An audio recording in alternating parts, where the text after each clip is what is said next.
Good evening, Booze. I unpacked that old it's not that old. Uh, I unpacked my old intro. I decided that I like it again. I decided it's not cringy. It's the best that I knew how to do at the time, and I decided I still like it. So, there it is. I'm gonna use it for a little bit because I think it's a little better than just me sitting here going with that stupid look on my face for the first couple seconds until I go live, and I'm sorry, I have to shut my phone off. I forgot to do that. Um, doop, boop. There we go. Because 'cause I'm here with you guys tonight. So, hello, Clips. Welcome. So it has been a very cold day here in Michigan. It snowed. There's about a foot of it out here. And I am personally I'm already done with winter. I am looking to move to warmer climates. And TIFF Southern California is looking better and better every day. Just anywhere that's not like always so cold. Yeah, gosh, it's just one thing after the other, but good news, we have a snow day tomorrow, which is great because I was gonna tell my kid even if they did have school, he was gonna get a snow day anyway because I have to plow our driveway, and I'm not doing that until it stops snowing and until it stops blowing. Because otherwise, unless there's some sort of major medical emergency here, I don't have any desire to leave this house. I have everything I need here. And, yeah, we pretty much completely stocked up on everything, like, on what was it? When Friday morning, I went and picked up everything we needed, so we are good, and I don't know if you guys can see little somebody's here tonight. She wanted to say hi. Well, I couldn't keep her from saying hi, but she likes mom's hair. Oh, maybe not. She said, "Yeah, it's clean." I don't know why you're yeah. So Miss Tansy's here. Yeah. I think she's getting used to the camera now. She likes to come up here. Oh, wait, maybe oh, that's it. She's leaving, but she'll be back, I think. She gets up on the bed, she comes across the bed, and then she crawls because I've got my legs propped up on the bed. So she crawls up my legs and then comes and sits in my lap. So I'm sorry, guys. Every time I talk about her, I, like, start to blush 'cause it's like I got a new boyfriend or something and not just a new kitty. But she's pretty sweet. Um, she's, growing like a little weed. I don't notice her legs getting any longer, though. Oh, crap. Just shut the chat. There we go. I'm gonna put your guys's comments up there on stage just a little bit bigger. Um, I feel well rested. Every time I woke up today, I'd like go check on the animals and then I was like, you know what? I'm gonna do a colonial. And I think I took about 3 colonials today. It just I mean I could have done other things. There was definitely things I could have done inside the house, but I decided that, you know what? Today is a snow day for mom too. So I'm just not feeling it. Um So, hello, Clips. Hello, Tiff. And let's see. Snow is so pretty and quiet, though. I don't know about the quiet part. Um, it's pretty after it stops falling. Like when the sun first hits it in the morning, it's beautiful. Like it's absolutely beautiful. Uh, but the quiet part, not so much. Like the winds yesterday, they did die down. They were about 25 miles an hour and our uh, I'm working on it, like, we don't have any trees around our house here. The old house we did, but now we everything was cleared out to build the log cabin. So, when the wind gets a blowing, it gets really loud, like, you can hear it whistling or, like, around the house, right? And my bedroom is right on the north corner or northwest corner, which is typically where most of the big winds come from, the big cold winds in the winter, right, from the northwest. and the wind did switch because initially they were coming out of the northeast, but at some point they all switched, so last night all I heard was like past the windows, and it was oh, here she's coming back. Yep, Miss Tansy's here. So it wasn't very quiet, but I do kinda get used to those sounds. Like, I can sleep really well during thunderstorms and blizzards and, uh, typically in the summertime, like, if I'm having a hard time sleeping, I'll instead like rain sounds, I just put thunderstorm sounds on. Sometimes I'll put a blizzard sound, like those, nature noises. Those are the ones I usually go for, and oddly enough, they work sometimes. But in the winter, when it's an actual storm and I'm sitting here like going, "Am I gonna lose power again?" I'm just like, I have to get up, thinking I gotta get up and make sure the power is not off, and I don't have to get the Jenny going. There's a lot of responsibility with this place. And yeah, so my stress levels are a little bit high right now, but so one reason why I just decided, you know what? I've got stuff I could do. I've got some books I wanna read. I had some shows I wanted to watch. Like, usually, summertime is always busy working outside, like on the barn or the fence or just enjoying being outside, yard work, things like that, and I put off a lot of my like, everybody's watching all these like the true crime documentaries. I just save them in my Netflix list, and those are the ones I'm gonna watch. I'll watch them come winter because that's when I have the time to, like, just sit here. There's nothing I can do outside, right? Like, if I go out and check the horses, I'm doing it pretty darn quick. Not not gonna be out there playing with them or anything like that. I'm checking on them. 'Em, they're all good, and then I'm getting my butt back in the house where it's warm, so, uh and I didn't even do that today. I've got, like, 5 or 6 shows that I wanna watch on Netflix and still haven't got to them yet, but I'll get there. Winter just started. I'm sure we're gonna have many more of these, and clips, yeah. It's really pretty until yeah, when you're out walking in it, like, I've got, the perfect boots because 'cause I've got the like, the barn boots that you pull up, so I tuck everything inside those, and then, when it's not terribly high, I've got the shorter paddock boots. And, I got a little pair of socks that I pull up over those, so I tuck my pant legs and stuff in it, and then they stay nice and dry, but yeah, ugh, I hate that though when you get snow around the bottom of your pant legs and then you come inside and you're just yeah, you get weighted down when it all starts to thaw out and it's wet. Ugh. I hate that. And thank you guys. Little Miss Tansy, I think she is oh, look, she's back down here. I'm trying to get her to come up here again. Wanna come up? There she goes. Okay. If I act like she's not doing something I want, maybe she'll just sit here in my hand, and I just yeah, she puts a smile on my face all the time. I try not to smile too big around her though because, like, she'll get up. I told you guys about the spider monkey thing that she did when she first came home. She was just sitting on the pi she was just sitting on the pillow across from me, and I was just looking at her, like we're making eye contact, and all of a sudden she was just like, jumped on my face, and I we still do that, like, I know she's gonna do it, so as soon as I sense her movement and I'm like I put my hand up, and then she'll just come up and, like she was gonna be sweet, but I know she's a calico, I have to kinda watch her. I know she's gonna do something a little crazy and evil, but yeah, she's my girl, though. But yeah, she's growing like a weed. I'm so proud of her. Hello, Tish. And who else? Hello, Rubicon. Um, Rubicon, is it cold up? Did you guys get any snow? I know like Washington and stuff, they didn't really get any. So I was wondering if I forgot to ask you earlier if you'd got any. Iowa got hit. Um, we've got a foot. I think Iowa got about that much, and I'm not sure what Illinois got.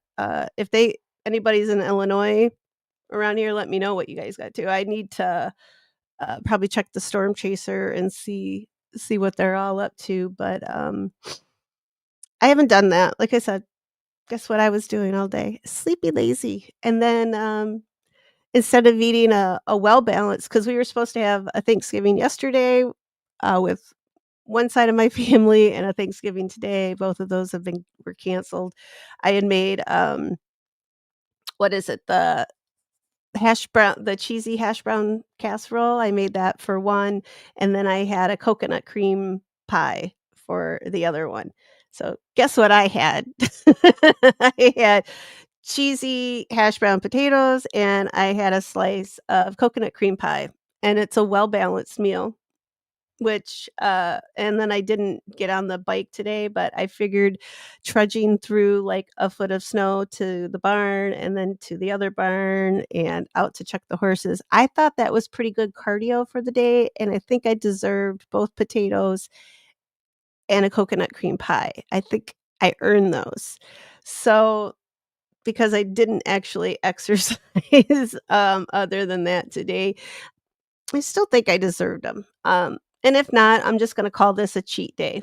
So, it's my cheat day, and Tiff, I think I am not doing a colonic, when you hear colonials, yeah, I did 4 colonics today, yeah.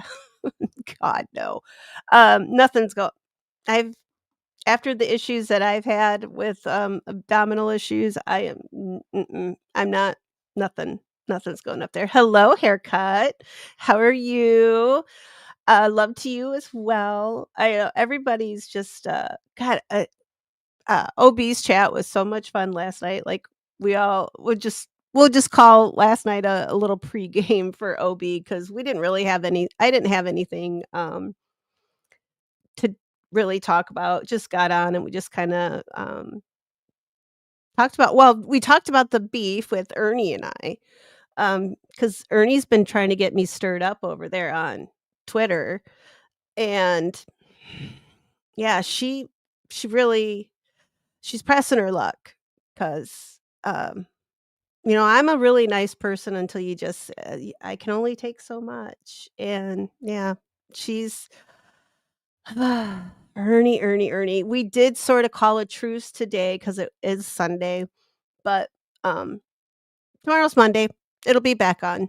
We'll be back on. We'll be back behind the laundromat, doing our wrestling in the coleslaw, so that'll be happening, tip so the snow dampened sound, which is one thing that I don't like, I know you guys watch these shows as much as I do, right? Like Dateline and 24 Hours, right? People can sneak up on your house a whole lot easier, and you can't hear them coming. I like to hear things to be able to come like, I like to hear things approaching me so that I can be prepared. Uh, and yeah, my dogs are usually I have geese and they're the first warning system. And then when the geese go off, the dogs bark. So it's like a chain reaction. So I don't really need like a whole lot of, I don't need like alarms set for the house, even though I do have cameras installed, which I have now all had to set them all back up again, because people be weird out there, guys. So, and I'm gonna warn you, ladies. Make sure you got some cameras and stuff set up around your house, because this world we're living in is just it's a total freak show out there. Be safe. Be careful. Don't do anything that watch enough Datelines, right? You learn things like don't go on cruises. Uh, that's probably the big one. Just don't go on cruises. Don't go out in nature. Don't go hiking. uh, don't don't go hunting. That's more men, but a lot of men come up gone during hunting. So if you're a woman, don't do that either. Um, definitely don't be that girl that lights up the room. Don't be the girl that everybody likes either. Be mean. Be like me.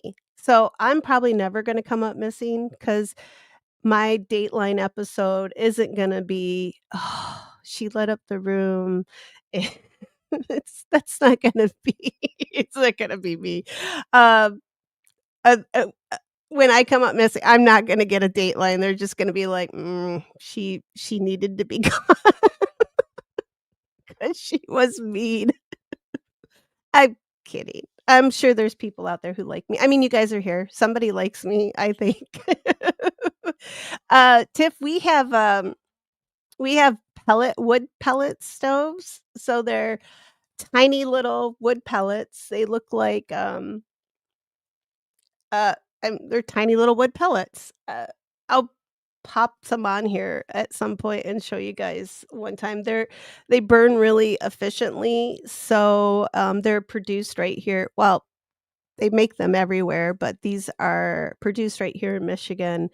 Uh, I'm not exactly sure the whole process, like, I think they're made from, like, scrap wood and all of that stuff, so it's not necessarily like trees are dying to make these, but, it's like I said, it burns very cleanly, there's not a whole lot of residue, like, in the chimney and things, we have 2 of those, like, 1 here in the house, and we have a small house, we downsized, big time from our house in Colorado, so it's, way more easy to clean, all of those good things, because I am I wanna do other things. I wanna go places, I wanna travel, I don't necessarily wanna be stuck at home all the time, cleaning a cleaning a big house. I just wanna come home, I can get through this house and clean it pretty much in 1 day. 2 days if my kid has been on the loose in it for by himself for more than 24 hours, and then, yeah, then it takes about 2 days to clean, especially the bathroom. Living with a 16-year-old is not fun.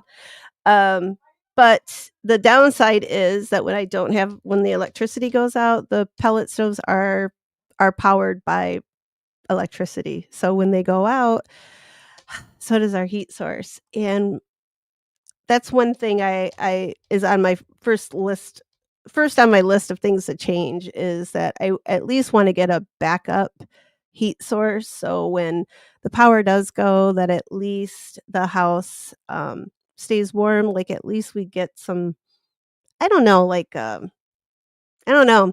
Other places I've lived to, we've had, like we couldn't keep the furnace going either 'cause, even though they're gas, they're electric start, so I wanna find alternatives. So that's gonna be something, gonna work on, but we do have the Jenny, like I said, yesterday. We've got a good little Jenny. Um, eventually probably get another one. Did I miss anybody? Let's see, just saying hi to you guys. I know I start talking and and everybody's saying hi to each other, and yeah, clips. I like, Alexa, I have, gosh, I have, like, one whole playlist on my Amazon Music, and it's just thunderstorms, and then I have another one that is snowstorms and blizzards, and then there's another one that's just, like, because I do like to go camping, and I like the tree frog sound, and we have massive amount of tree frogs, and I do like that sound. So, I've got, like, some of those nature sounds, like, with the tree frogs and the crickets and just those nighttime sounds that you hear, like, every once in a while. One of them is, you'll hear a coyote in the background or something like that, and those are the ones I play, like, if I go on vacation and we stay in a city, I'll put my earbuds in and I'll play it because it's like home. Those are the ones, I really like those, and I do relax to them a lot more. Sometimes, I'll just put on a episode of Dateline with, like, Keith Morrison, right? Something about his voice is so soothing. It doesn't matter what he's talking about. He could be talking about a body in a wood chipper, and I am completely relaxed, and I'm ready for a nap, for ready to sleep. I have had some pretty horrible dreams, but I mean, I that's at least I slept, so a bad dream over not sleep, I'll take that, so, Tiff, oh, she's gonna rub it in. Nice, Tiff, right? I thought we were friends. I thought we were friends, at least on some level. Tiff says, "Sorry, I was in my tank top overhauls again today, walking the dogs this morning." My dogs ran out, hit the snowbank. Um, the one goes out on the side porch, and then the other ones go out on the back porch. They ran out and they all hit the snow basin. Oh my god, it's so funny, and they, like, run out, they do their business, like, so quick, and then they're just like, come back in, right, and especially Nessie, right, she's the little corgi, well, Nessie and Hera, because Hera's a basset hound, she's half basset, and no, I think she might be all she's my mama's dog, um but so 2 little short-legged dogs, right? And they go out in the snow, and the snow's deep, so all you can see are their tails, and they're not little girls, like, but they've just got short legs, and I just yeah, they're so funny, but they hit that snow. I don't think they knew it was snowing last night because they went out, but I don't think they expected that drift to be right there by the door, and yeah, it was so funny, and but they didn't mind it, and they come back.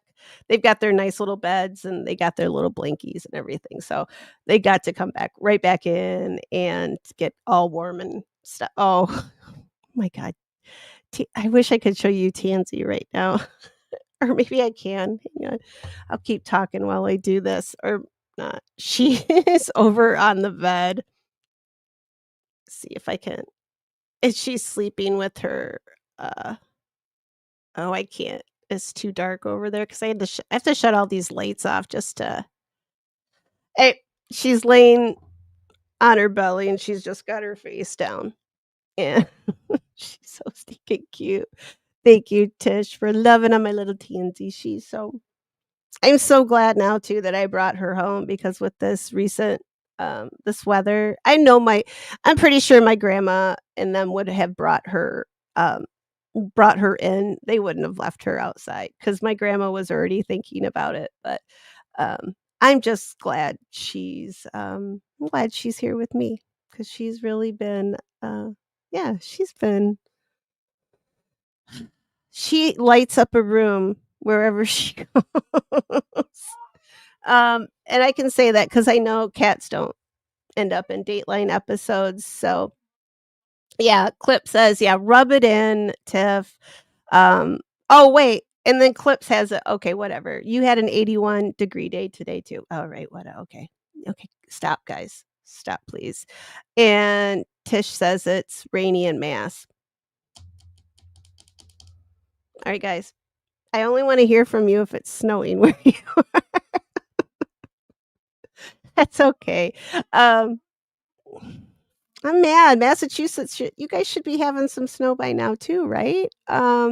Rubicon oh, okay. See, this is what I wanna hear. Thank you, Rubicon. Thank you for, making it all better. Rubicon says they got about 6 inches. It's around 4 degrees right now. Uh, Bert. Yeah.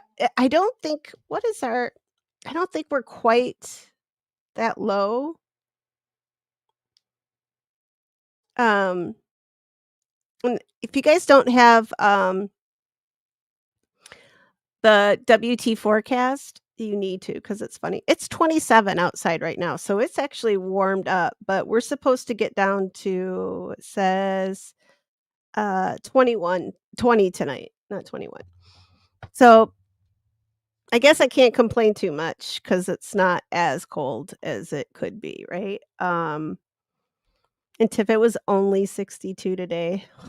See, 62 in Michigan's like that's a heat wave. I would I would take that. I would take that right now. Actually about 60 like 65 to 75, that's my perfect comfort zone. Those are my favorite days. I don't like it too much over 75. Oh, I miss those days, though. I would take 50, 50s. too at this point, food coma. I I'm so envious of all you guys that have, like, leftover turkey. That's, like, my favorite part of Thanksgiving is to, like, raid the refrigerator afterwards, right? Like, oh my god, the making some turkey sandwiches, and then you pour the gravy all over it, and you put a little stuffing in there, and I always put a little cranberry sauce, like, on my turkey sandwiches, cause right, like, I for me anyway, cranberry and the turkey and the stuffing, and then it's oh my god, it's so good. I never thought I would do that, but when I was in Ireland the first time, I got a turkey stuffing sandwich at I think it was just at, I think it was at a bus station of all places, but it was so good, and there was cranberry sauce on it, and it was toasted. It was so delicious, and after that, I was like, I never really looked at cranberry sauce on my I like, that's what I always get on it now, or I do them at home myself, but yeah. Hello, K-Dubs, welcome. What's the temperature where you are? Any snow? You don't have to tell us where you are. I don't want anybody doxing themselves because these are dangerous times we're living in, but, I'm just filling everybody in on how cold it is. It's not even that cold. How much snow there is. So there's at least a foot of snow. I think there might be a little bit more because ours drifted up. So I had a big snow drift um, get through. Uh, to go out to the barn, like, it was up over my knees, which was not fun, but, "Snow makes my house warm," says Haircut. Yeah, I that is I do love that feeling, like, you go outside and you get cold, and then you turn around and come back when you come back in, right, and you open the door, especially here when we have because 'cause we've got the pellet stove, right, like, we walk in and it's warm, it's inviting, and it's nice. I do like having the stove. I would rather have a fireplace, but, maybe in the future, we'll do something like that with the house, but, um, alright, let me catch up with you guys, and then I promised to talk about, Cheesman Park tonight, and oh, I gotta get hang on.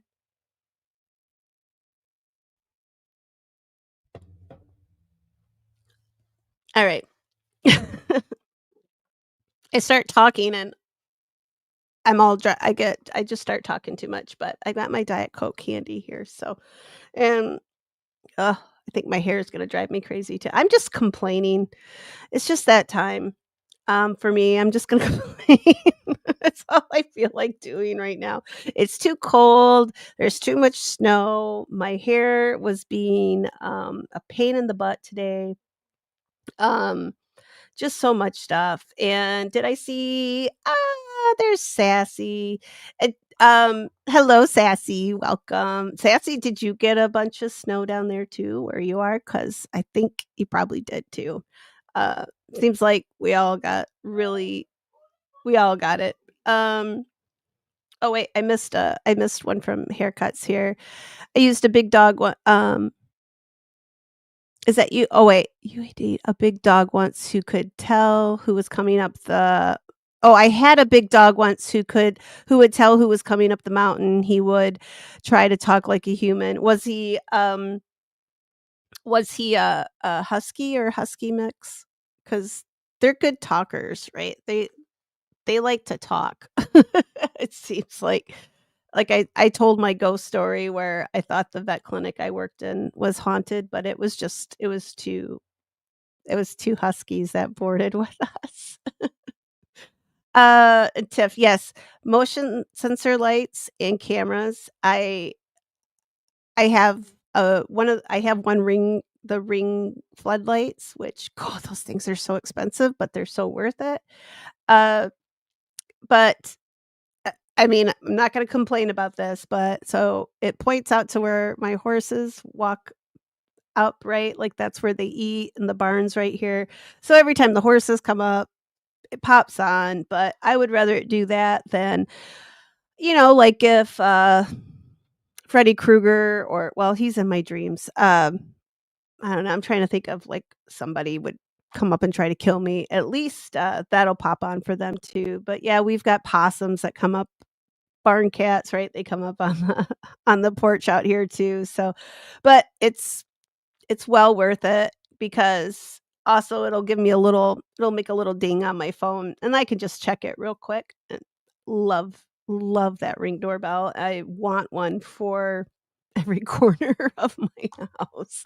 But I do have, the little Blink cameras because those aren't terribly expensive at all. Like, I think I got a 4-pack for, like they were a Black Friday deal, like, not last year, but the year before, like, a whole like, 4 of them for I think it was less than $100, and so I've got those in all my windows now on every angle of the house, so I feel pretty confident that, I'll see somebody if they come up, and now they're all working again because I get a little lazy, like, if we change the internet password, I forget that I have to update uh I have to update the cameras too so they work. I forgot to do that. So, yeah. So keep yours updated, make sure they work, especially if you have a 16-year-old that you leave at home, like, overnight, just so you can check in and make sure he's not up to being a juvenile delinquent or anything like that while you're not home. Um and then the Waze cams are like 35 a piece, 20 for the service. So, I don't know which ones those are. I have to look at that. Like, I just got the Blink cameras because they work with, my aunt with the Amazon, like, with Alexa, so she'll tell me if something, but, whichever ones work for I'm trying to get everything like a smart home set up here. My house is gonna be smarter than me pretty soon because yeah, I started getting the lights that come on at a certain time, like, I've got yeah, it yeah, I recommend all of that stuff. And Haircut says, "I have a bad guy situation, so I have a few different kinds." Yeah, I'm right there with you. Haircuts, next thing I'm gonna do is, install a moat. That's the next line of defense around my house. It's gonna be a moat. And then I'm gonna get a drawbridge. Yeah, I've always wanted to live in a castle anyway. I might as well go all out, get a moat. The ducks and the geese will absolutely love if I have a moat. Um, if someone takes me K-Dub says if someone takes me, they will return me. I feel pretty confident that, if someone did come up and try to kidnap me, it'd take, like, after a couple seconds of me screaming at them, they'd probably just get back in their little white van and drive away. They'd be like, "No, this is just too much. We're not" yeah. And Sassy says she's a whole season of Daylight. She's every episode. I don't hate watching Dateline. I love Dateline. But yeah, sometimes like you're watching the episode and you're like, is that I did that once. Like I could be dead. So take notes, ladies. um and Clip says that she's not giving up her nature. Well, just be when you go out, let people know where you are. That's a good thing to do. But God, I tell you, it's scary. Yeah. And Tip says, I know what a pellet stove is. I used to have. Okay, yeah. They're. I mean, it's kind of I mean, it is a good alternative to like, I get a little nervous. I wouldn't wanna leave, like, a wood stove burning if I wasn't at home, and I definitely wouldn't leave a fireplace burning if I'm not at home. But the pellet stove, right, they have all sorts there's if something's wacky, something doesn't work right, it'll shut itself off, so I don't have to worry about it catching fire or anything like that while we're not home. The bad thing is, though, if it does shut off while I'm not at home, I come home to a cold house, which really sucks, especially in the winter. Hello, Mia. Welcome. And Mia knows what I'm talking about, like with the Dateline episodes. She follows Peaches and Diesel, uh, on well, she's on YouTube too, and she has a whole thing with, she's got a murder binder, and it's her Dateline. If she something happens to her, is her Dateline binder, and it's got all the suspects, the photos that she wants used for the special, and also the photos she does not want used for the special. Uh, so the suspects and, she's hilarious too, and, God, I love her. I just love her. And, yeah, she's just got some of the I think all the things that we, like, are thinking, right? Like, when we watch these episodes, she's voicing them. I'll put a link in, I'll put a link in the community page and one on Discord for her too, so you guys can watch her. She's hilarious. She does some, like, fashion spoofs, but when she does the Dateline the binder for that, it's the best stuff. Like, I wish I'd thought of it. I am gonna start my own Dateline binder because it's I think we all need one, and maybe that's something we can do. We can follow her and then make our own Dateline binders and see where we all come out, but, uh, like I said, she's hilarious. She's worth following. She's so hilarious. Um, and she does have her husband as a suspect. He should be questioned. And Haircut says, "Hi, sweet." And oh, that's probably sassy. "Do you want Keith for your eulogy like I do? I have to leave this earth with just enough for my kids to hire Keith Morrison to speak at my I love Keith Morrison. Um, yeah, that pillow that OB had that forever I'm sure she still has it, but she always had it, like, in her background, like, behind her, and I love that thing. I want a Keith Morrison body pillow. I'm gonna make it happen. I think what I need to do is find one of the big cutouts of him and then just get it printed off, like, onto fabric and then make a pillow out of it. That's a goal for this winter. I think that's gonna be one of my crafting projects. It's a Keith Morrison body pillow. I will feel so safe. It will feel so safe if I know that Keith is right there next to me. Yeah. And Clip says the same pellets you put in a smoker. They're similar, Clips. I I know I've bought the ones, like, for our grill, like, when we've smoked things on there, and they look pretty similar. Um, I don't know if I could burn those on our stove. It would probably smell really, really good, though, because some of them, right, they smell like, what is it? The Jack Daniel's ones, like, and they've got, like, the bourbon bourbon-infused pellets, and I'm like, "Whoo!" We'd all be drunk in my house. Yeah, I think I'd probably get in trouble for that. Everybody's saying hi to Mia, and hi to Sassy, and Propate. I'm looking at getting, like, eventually getting, like, set up to have a like, a propane tank out here. We haven't had one in years out here. It's so expensive. It's expensive for pellets, it's expensive for propane, like, and then in the summer, you've got, AC bills, right? It's one thing or the other. It's never you can't save with any of them, so yeah, I just don't, it'll probably I say that I want a backup source, but I guess that Jenny's gonna be my backup source, so, um, excuse me. I don't know, I have just had scratchy throat for days. I don't know if this is long COVID or, what, but yeah, my throat hurts. Not to be weird, but your hair is pretty oh, thank you, K-Tubbs. That that's not weird. I was feeling a way about it tonight. It wouldn't behave, which sometimes it does that because I was outside, with my stocking cap, right, on, and it kinda got smashed and flat, but thank you. I tried to fluff it up a little bit, but it's just kinda like, "Nyeh, I don't wanna do it."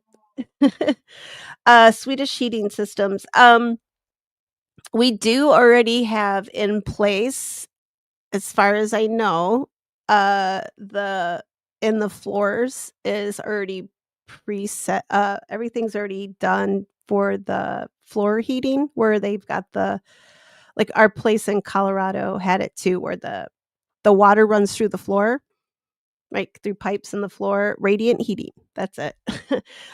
This house is set up, but, my stepdad and mom, they decided that they were just gonna go with a pellet stove instead of doing that. So that's as far as that got. So we would, that's something too I'd like to like I said, I love a nice warm floor when you put your get up in the morning, you put your feet down and it's warm. I am gonna be all oh, I would love that. So and it's not that terribly expensive. Like, I know our Colorado propane bill seemed crazy, but it's a big old house. That's, like, a huge house with, like, 3 floors, and that's a lotta heat pipes, right? And it's all just heated by hot water.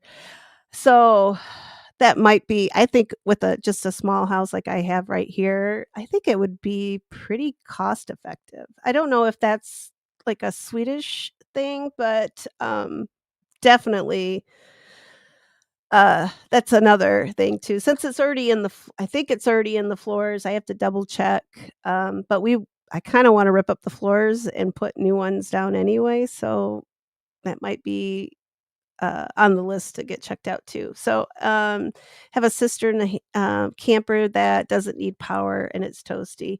Oh, you're lucky.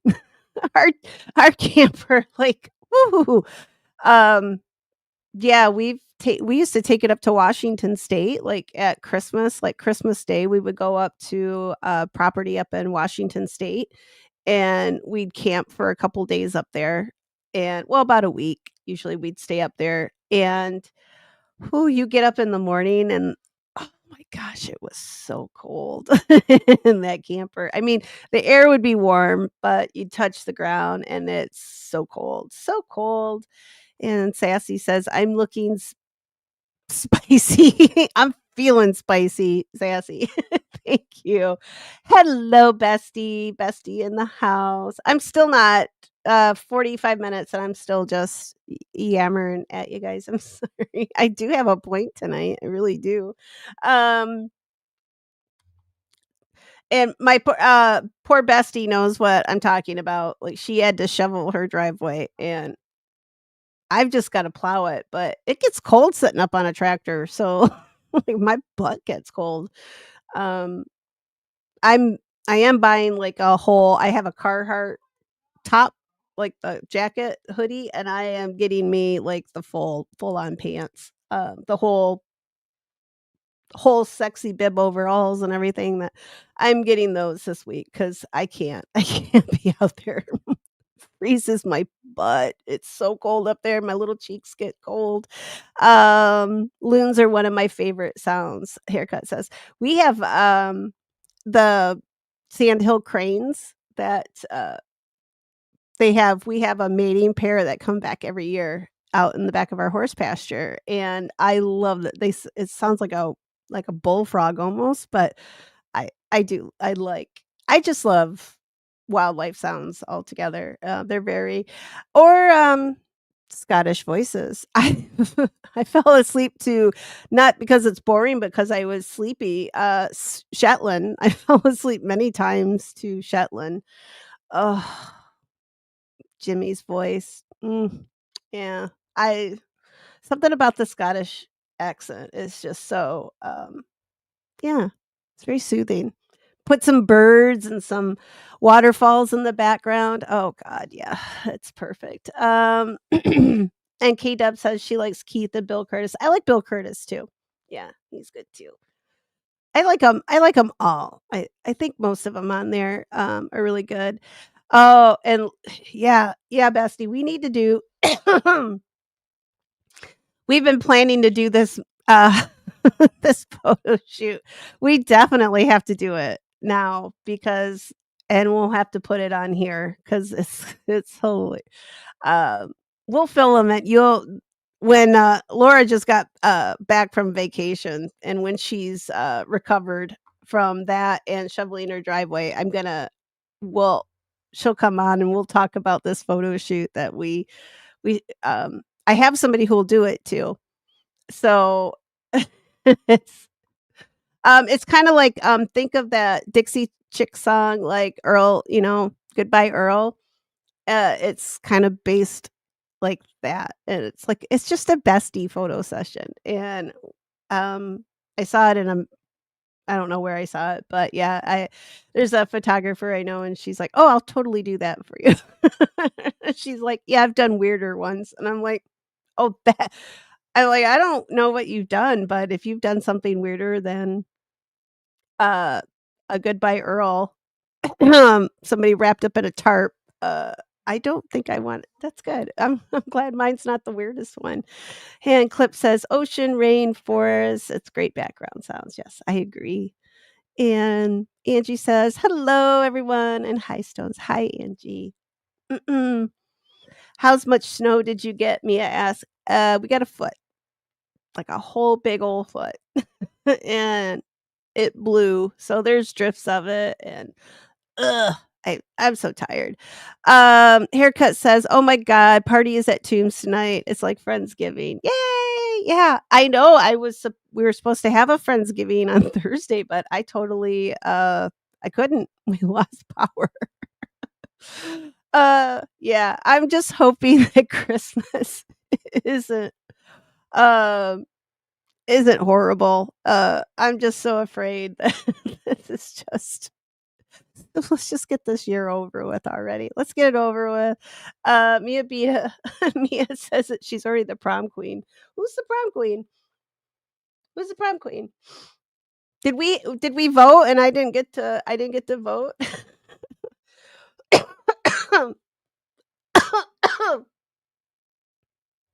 Yeah, I think I'm gonna die. Being out there. North Texas, K-Dub says is chilly. Oh. And Clip says keeps you busy in a good way. If you're out there shoveling, yeah, I guess I'm not up to I mean, I can't dig holes in the winter either, which I mean, that's my fun. That's a lot of my fun, my extracurricular activities. So, Clip says if a cat ends up on Dateline, it's the suspect.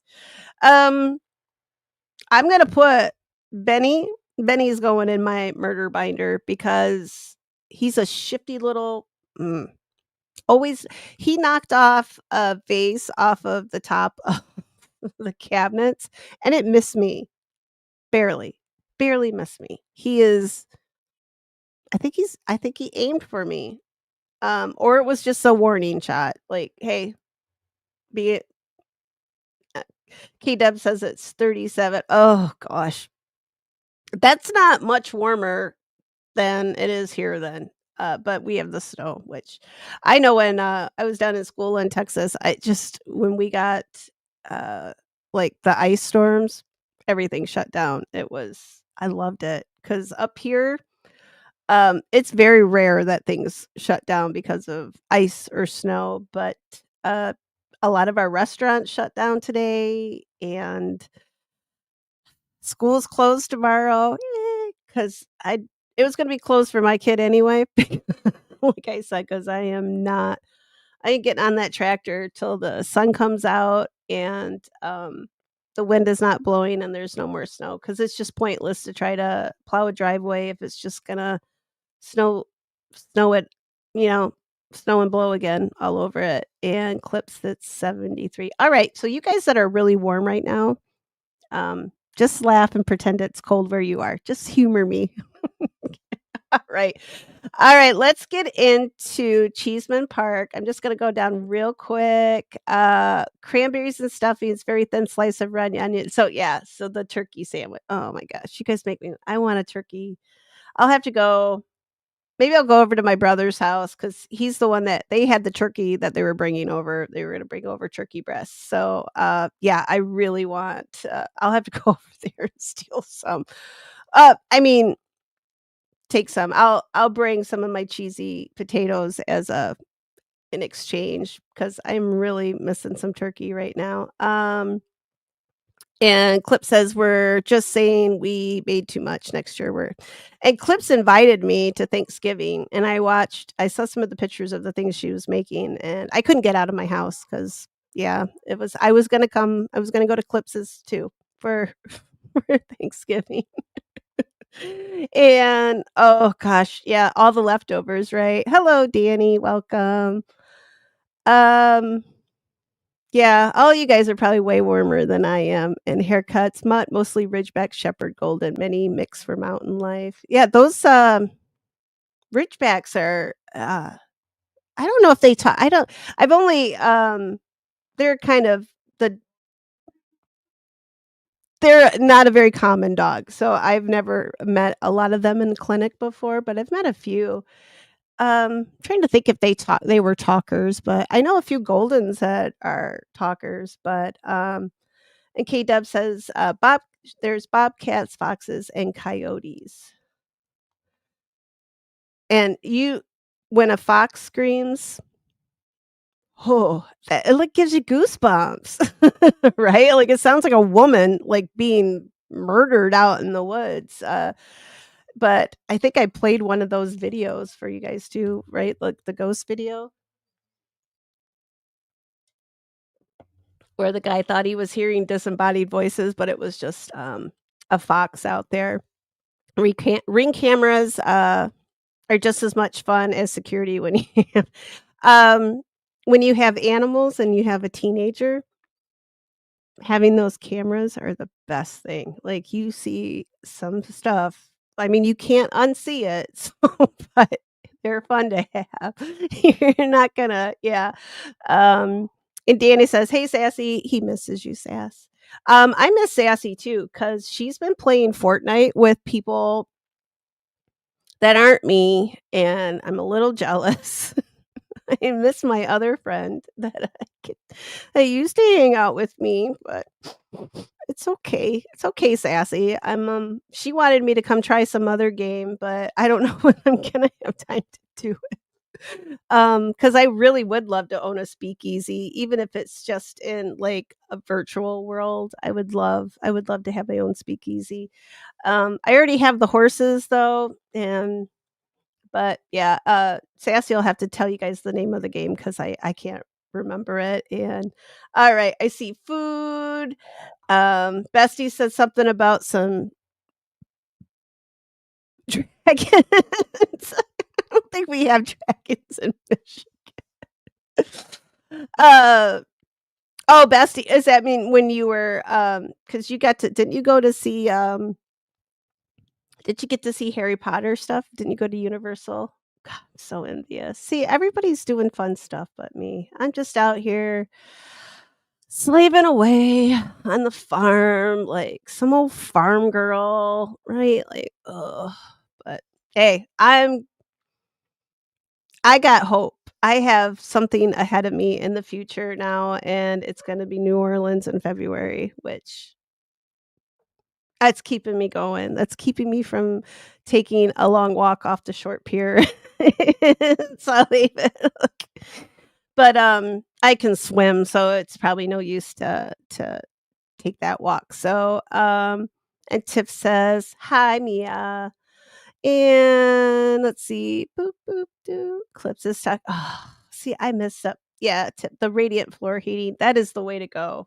Like, I our Colorado house, we had, like, hardwoods and laminate throughout it, and you get up in the morning and the floors would be all toasty and warm. I miss that.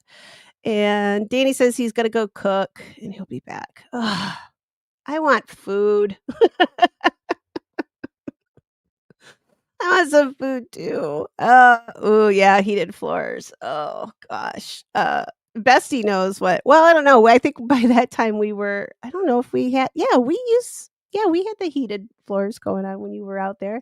And hello, Thunder Horse. Howdy, number 5 on thumbs up. Thank you. Yeah, remember to guys to go out there, like, subscribe. Well, you should already be subscribed, right? Right, guys? And give a like. Uh, it's really funny because last night's live where we just just talked about really nothing, just silly stuff. We we got more views on that than we do on any of the other streams, so that's why tonight I'm just like, "You know what? I'm not" where I'll just talk and then we'll start throwing in some stuff, right? Um, it just yeah, like I said, I'm just getting used to being on here, having you guys a good hair days, bad hair days, just come up here so I get used to this and I get warmed up for all of it. Yeah, and we are just here yammering. I got that word that's from my grandmother, my Missouri grandma was always like, "What are you yammering about?" And oh god, I miss her. She had some of the funniest expressions, like putting your makeup on an inch thick. And I never really understood because you really can't put makeup on that thick, right? But to my grandma, that was just wearing pretty much wearing makeup at all. So if you had on lipstick and mascara or eyeliner, that was makeup an inch thick. So yeah. And coveralls. Oh, let's see. And I'm gonna pop down. I'm just gonna leave that. I'm just gonna laugh, Laura. Just leave that there for seconds. I'm glad you did. I got a foot. I got a foot of snow. Snow. Hello, my Ernie. I said today was a day of peace. We're putting our beef stew aside for today because it's Sunday. It's a day of rest and it's the Lord's day. So Ernie and we've decided to just let our little beef go for now, and then, well, just for today, right? Just a little beef stew. We gotta give it I should give an update, though. Alright, let me go down here since, uh,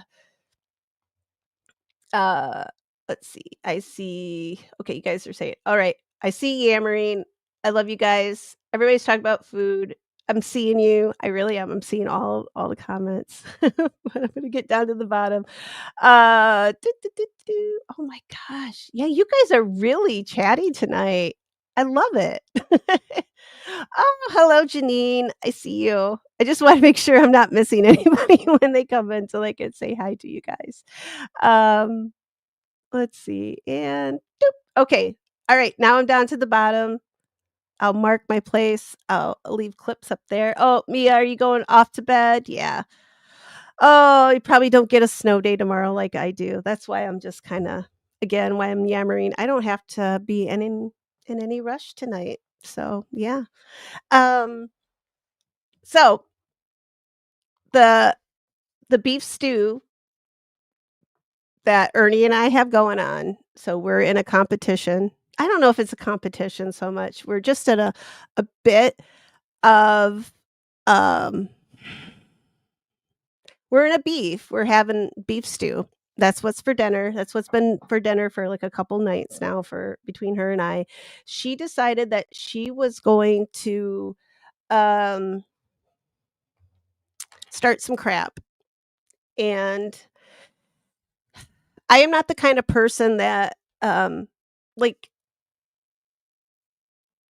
you start crap with me, I'm probably gonna finish it, and Ernie should know this because we have walked through, um the valley of the shadow of death together, and we have walked through some virus and germ-infested forest to get I don't even know how to explain like, we've just been some places together, Ernie and I, and for her to come at me like this in such a deeply personal way, just I mean, not only does it break my heart, because I really do have a heart. It's tiny and it's black, but it is in here somewhere. Um, so I do have feelings, and for her to call she called me out, and it really hurt my feelings. Oh, wait, hang on. Hello, cousin Pat. I had to say that. Um, yeah, and I think she knew full well what she was getting herself into. I think she was sitting there like, "I'm bored today. What can I do to piss Stones off?" And she figured it out. There's one way. There's one way to really get to really get this ginger going. And she went on, Twitter. She told me how, she doesn't believe in Joe Hendry anymore, and she might as well just say she doesn't believe in Jesus anymore. I would, uh, I would accept that because 'cause I'm fine with religious views. You don't have, believe in who you want to, but not when it comes to Joe Hendry. That's who we believe in around here. If you don't like this, get the hell no, I'm kidding. I'm kidding. Um, but she was just coming for me just to be a little bit of a smart ass, right? But, so but Ernie, she is a freaking genius because so she thinks Shiloh Hill, I don't know if you guys know Shiloh Hill, he's a WWE wrestler. Uh, I like him, not so much for the wrestling. I follow him because he does, OB introduced us to, um so he does some buys things off the dark web, and he's got this little AI little robot not robot, but I don't know how to explain it. You'll have to I'll put a link to go check out Shiloh's channel, but he's got this little guy, his name's Mr. Beast, and he's AI, and he, like, takes in all this stuff from the dark web, and he says things, and he's so cool. Like, well, I think he's really cool. Some people will probably be really freaking creeped out by him, but that's why I like him is because of that situation. And he's adorable. He's an adorable. So, Ernie came on and said that Shiloh's better than Joe. I mean, I had to do something. I had to do something. I have to stand up for my man. I have to stand up for my people as well. I mean, if you attack one Scot, you attack us all. Even the 65% of me that's Scottish, you're still attacking 65% of me, and I feel like I have to do something. So we were having a very good natured beef, mostly Shiloh, gifts and Joe Hendry gifts back and forth, and just saying some funny stuff, but we actually got, Ernie got Shiloh Hill involved in our stew.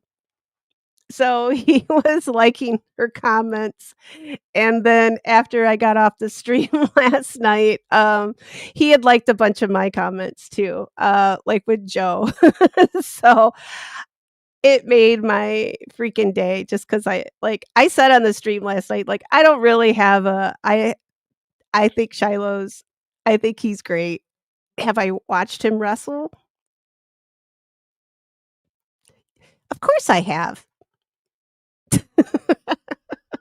Um, but the Beast, Mr. Beast is really I would like to see Mr. Beast wrestle. I think that little guy could probably kick some ass, but yeah, um but I have watched everything just about that Joe's done.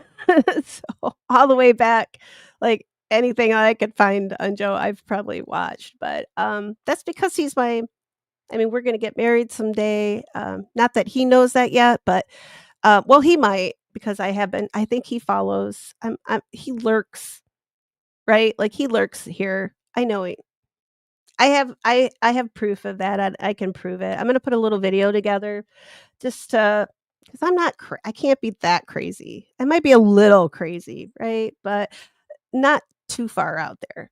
So, I'll have to I'll put a little just to show you guys that I know he's listening. I know he knows what I'm talking about or what I'm saying on here. So, because 'cause we're gonna have that big Scottish wedding, we're gonna have the kilt. Anyway, sidetracked. So, yeah, so we took a break today. Tomorrow we'll get back started with our little beef with Joe and Shiloh. It kind of went back to when we were all trying to get a kidney for Uncle Frank, and I was trying very hard with my alt account Moose Flute to get Joe and Tree's attention, and he either blocked us or he just completely is so busy, like he just ignores us. I hope it's, God, I hope it's not either of those. I hope, but, um, maybe he thought Moose is a dude. I mean, maybe that's why he ignored us, but, I kinda thought maybe now he would see us and kind of at least like something, but no go yet. Nothing from Joe. It's all quiet over there in Scotland. We haven't heard anything. I'm waiting. I'm waiting for you, Joe. Just give a girl a little heart.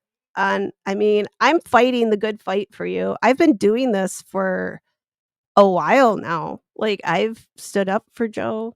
I'm here. I'm fighting. I'm fighting for you. I believe I believed all along, I still believe, even though Ernie has been running you down, like, she's trying to say you're not smart, I had to tell her you were a Russian lawyer.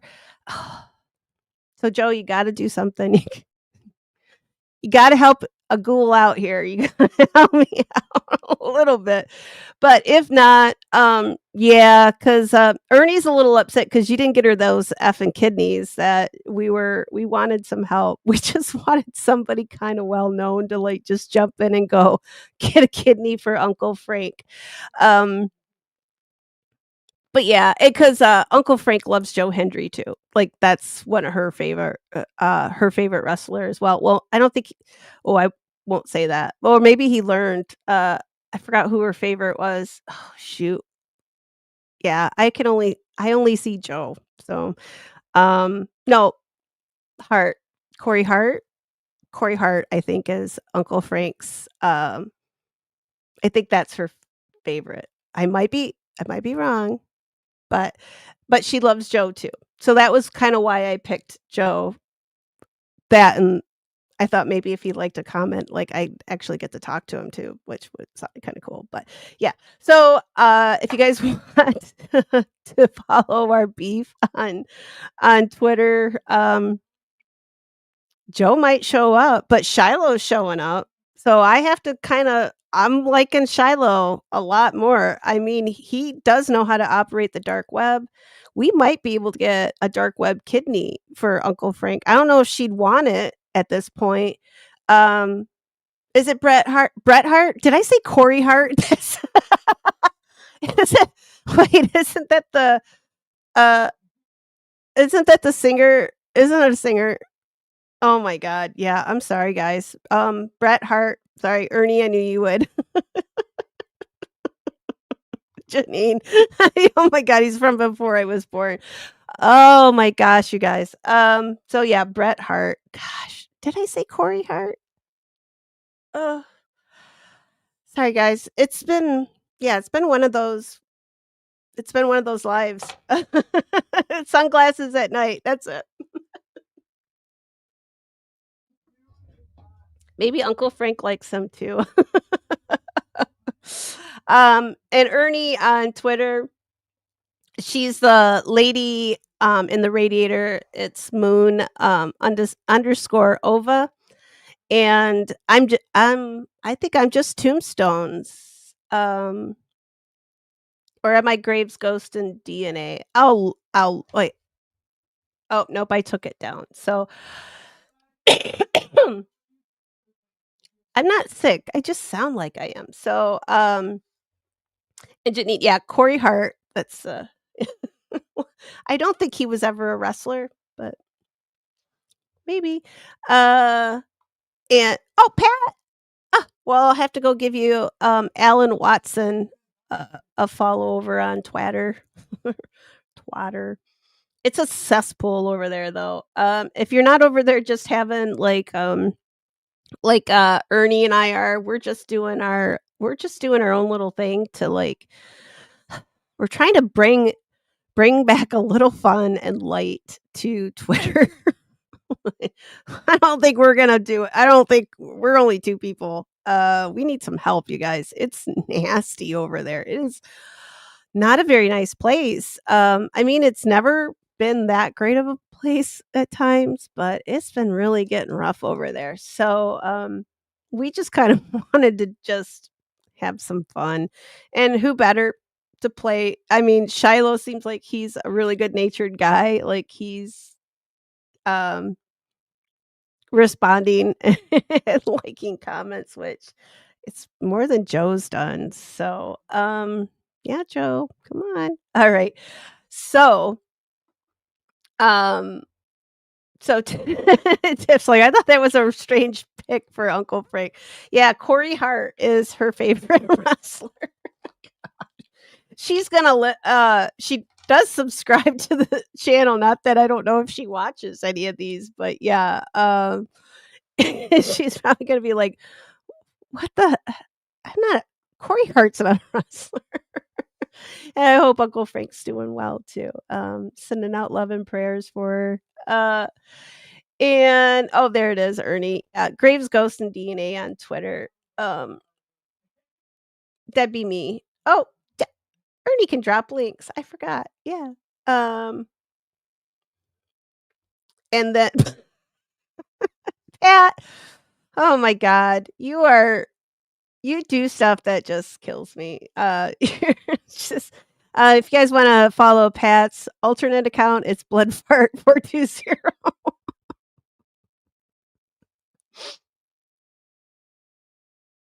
I love you, Pat. I love you so much. Like, you're my favorite cousin of all the cousins in all the world. You're just just the best. Oh, let's see. Alright, so that's our Twitter, beef stew that Ernie and I are having. Just so you guys know, we don't hate each other. This is all just we're still hugging each other. We still love each other. It's just a good natured little beef that why the hell not? At least when we're bored, we have fun.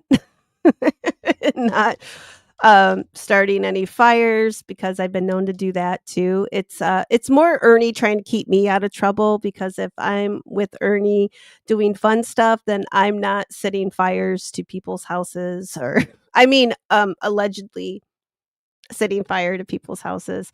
Uh or trying to set Twitter on fire. I did stay away from Twitter for several good months. I probably should have stayed there, but I missed my friends and I realized I was missing all the good gossip. So I found a way to watch the gossip and be aware of the drama, but stay the hell out of it. Like I've stated my opinion and then I just like that's my opinion. I'm out of here. I just don't want yeah, we're so yeah, that's just Ernie keeping me good. Keeping me from losing my ever loving ginger mind. Because it can get crazy. It can get crazy over there like real quick. Let's see. So, so actually you're modeling healthy conflict skills. I I am. You know, I don't think I've ever been told that I have healthy conflict skills. I usually am told that I don't have but I have learned some recently. Just recently, unless you're not talking to me haircuts. If you're talking to someone else in chat. Yeah, I I've been but I'm learning. I'm learning. I'm learning to be I'm also learning to keep my nose out of shit. So that's the most important thing I think I've been learning recently is to just my opinion is not needed everywhere. It's not. So I stay over on Reddit in all the ghosty stuff, and yeah, that's where I wanna stay, and I like it there. Also, I wonder I've got since Pat's here, and before we lose her, I do have something let me find it. I did have something for cousin Pat that it is still I mean, we're not that far from Thanksgiving, so I think I can still watch, I can't find it, and I'm gonna be really mad because or did I might have already I might have downloaded it already. Let me look and see if I can do, do, do. Well, crap. Every time I do this, what is this? I just think I'm cursed. I am cursed. Pat, every time you come here, I have it say, "Oh, don't listen to my kid over in the other room. He's got a filthy little mouth when he's playing Fortnite." Can't say that I appreciate it, but let's see videos. See if I can find it. Nope. Darn it. Oh, I found it. Yay! Hang on. All right, guys, I found it. I'm so proud now. Video. Maybe.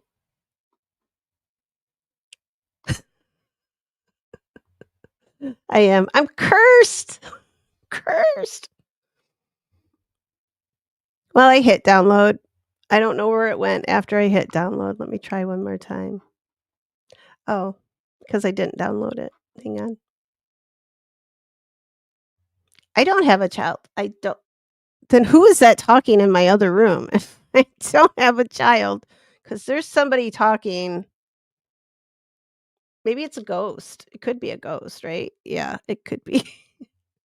No one no in my life. Oh, is this it? Okay, here we go.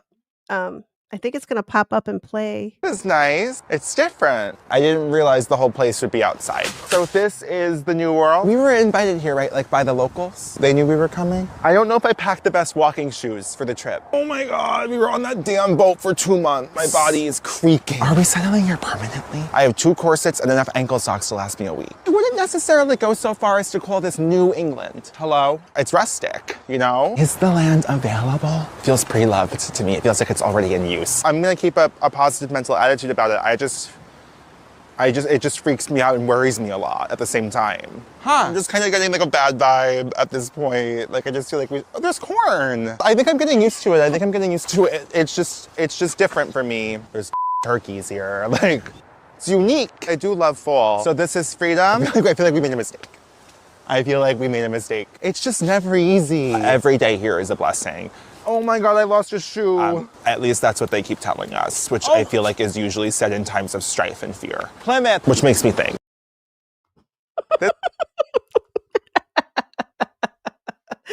Oh my God. I have been saving this for like about 2 weeks, I think. Mia shared this with me on Instagram.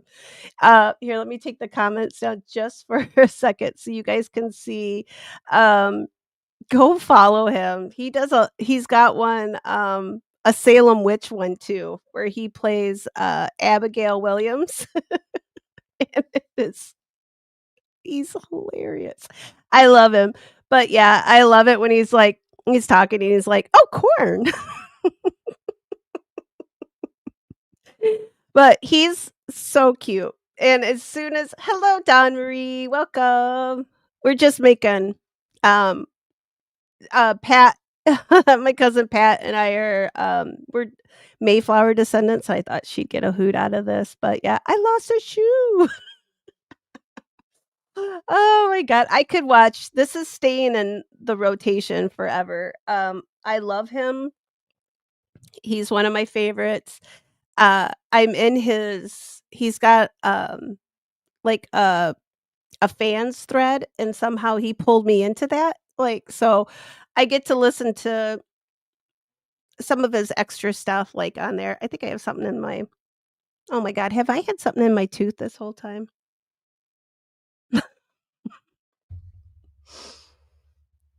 That's it. I'm done. Now I've got food in my teeth. Oh my God, no. Here, hang on. I'll talk to you guys while I get it off, but I'm shutting the camera off for a second. Yeah, John Alden and I got two other ones. I've also got oh, what's his fart? I can't think of their names right now. Um Oh my gosh. Who's that other guy? Steven somebody. I can't remember his name now. Guess it's not. I got it out. I didn't even eat anything that should have got stuck in my tooth. I mean, I had some cheesy hash browns and I had a oh, it's coconut because I had that piece of coconut cream pie, but it was worth it. Oh my god, that's one of my favorite. Um, and haircut. Did y'all hear about the cranberry bog accident? That what? What happened? Uh-oh. Did somebody drown in one? Like, don't they grow them yeah, they grow them like, in water, right? Like, isn't rice too, like, in what I don't know. Honestly, I don't know how they grow either. Uh-oh, somebody's coming. Come on, baby girl. Come on, Tans. She doesn't know if she wants to come or not. She says she'll do it if she feels like it, but I think I oh, my chair is out of alignment here. Okay, pardon. I've been saving that one for Pat, but sometimes she comes around and then sometimes she doesn't. So, yeah. Um, so haircut says cranberry farmer accident unrecoverable a week before. Oh my oh, that's that's horrible. Unrecover Oh. Oh, is that where I didn't know they grew cranberries out on the Cape. Wow. Well, I just learned something. That's crazy. Oh, oh, I feel bad for his family. I'm sorry. Well, my condolences to them. That's rough. Like just before, especially cranberries. Like, that's such a staple, right, for Thanksgiving. I was just talking about cranberries. Uh, goodness. Yeah, yeah. I agree. Pat expresses my I'll let her say the words because I am trying not to say that stuff. I'm trying to be good. I'm gonna say like shit and damn and that stuff, but I'm gonna be good otherwise. I'm gonna try. But I'm gonna pop this up here. Is this not the coolest photo ever? Um, oh, hang on here. I gotta do it. I think I gotta do it. No, I don't want to do it that way. It might be the only way I could do it. I There we go. That's what I wanted. I changed some of my settings and stuff around just so I could, try to wanna make it look better, but, um, sometimes it doesn't look better, but, so we were gonna talk about like, I promised you guys that we were gonna talk about this, like, I don't know, what, like, 2 weeks ago, and I keep dropping the ball on you guys. But we're gonna do it tonight. It's gonna be a little short, abbreviated version, but, because once again, I found the PDF because I thought I made a presentation. I thought I made a slide show for the Cheesman Park in Denver. I did make it, and I found it, and now I've lost it again. So, the only thing that I managed to recover because usually when I upload the photos to my slideshow, like to the Google slide, I delete them off my phone or off my computer to save space because I'm running out of space on both my phone and my laptop. I have to get a bigger hard drive on my laptop, um, and I can't do that because when I take it to my dad to do that, that means I have no laptop, so then I can't stream. So I'm kinda stuck right now with what I'm how I'm gonna manage this. And I pulled everything off of, like, it that I can onto an external hard drive, and I'm still really low on space. So, maybe it is deleting stuff off of my hard drive that I don't know about.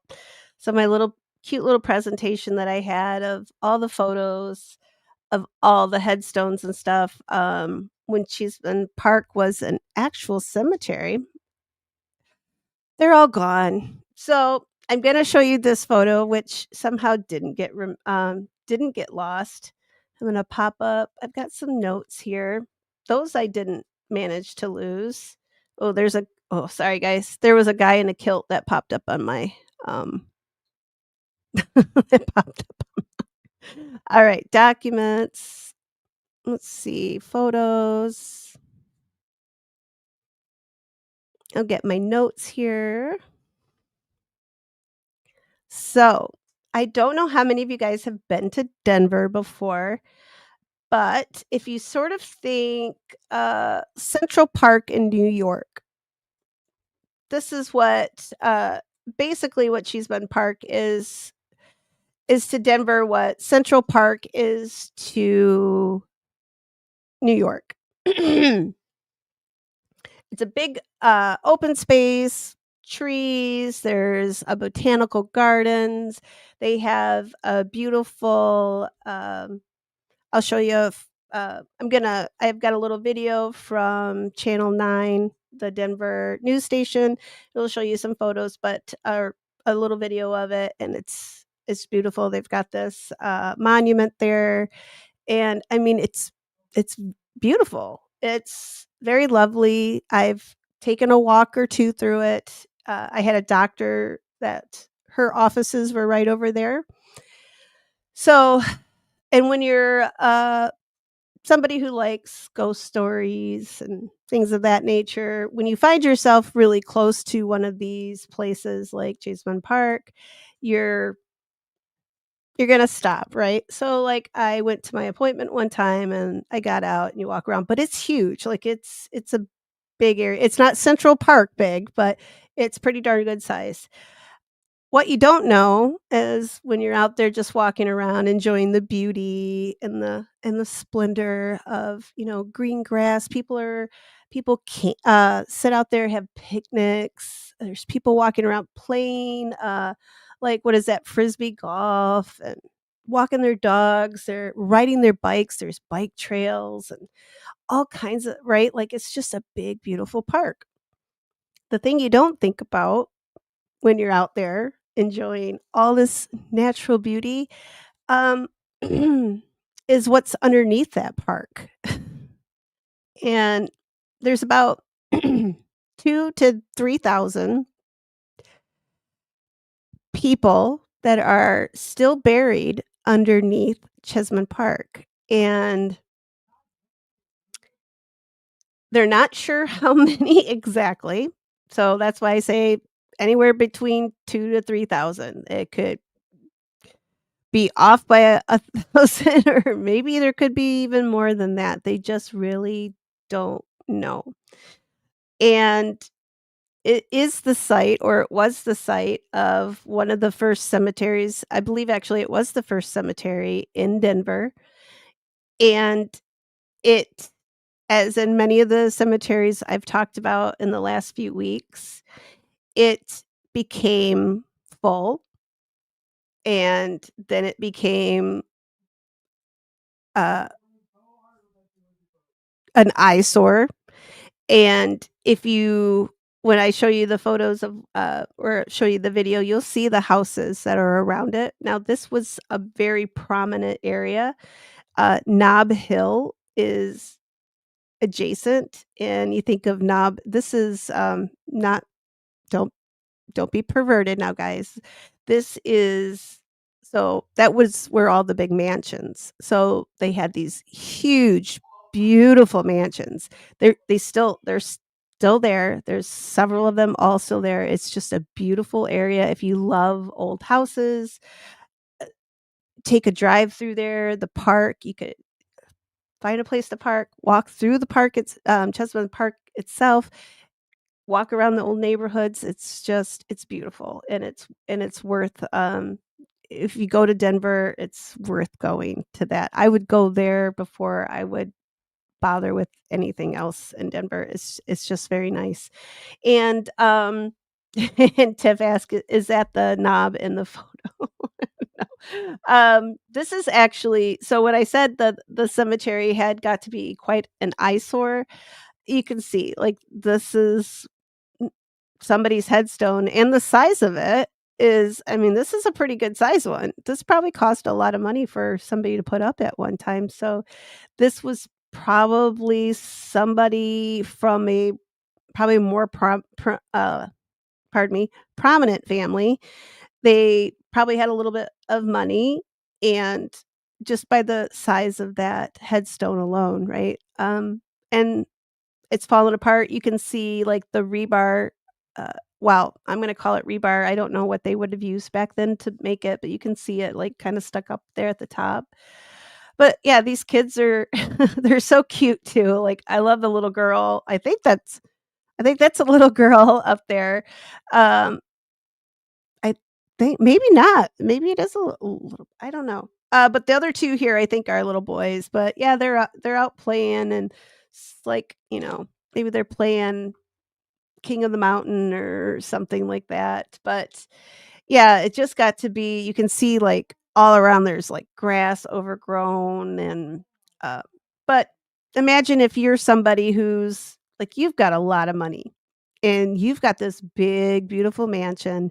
You've got other rich friends and family that come to visit you from out of town. You're having big parties at your house, like, you're having some swanky do's, right? Like, ladies are getting dressed up, like, think, like, freaking, like, Titanic, right? Like, they're all dressed to the nines. They got their jewels and their bustiers, and, like, they're all dolled up, right? And your carriage pulls up in front of this big, beautiful mansion, and then you look across the street, and there's just this.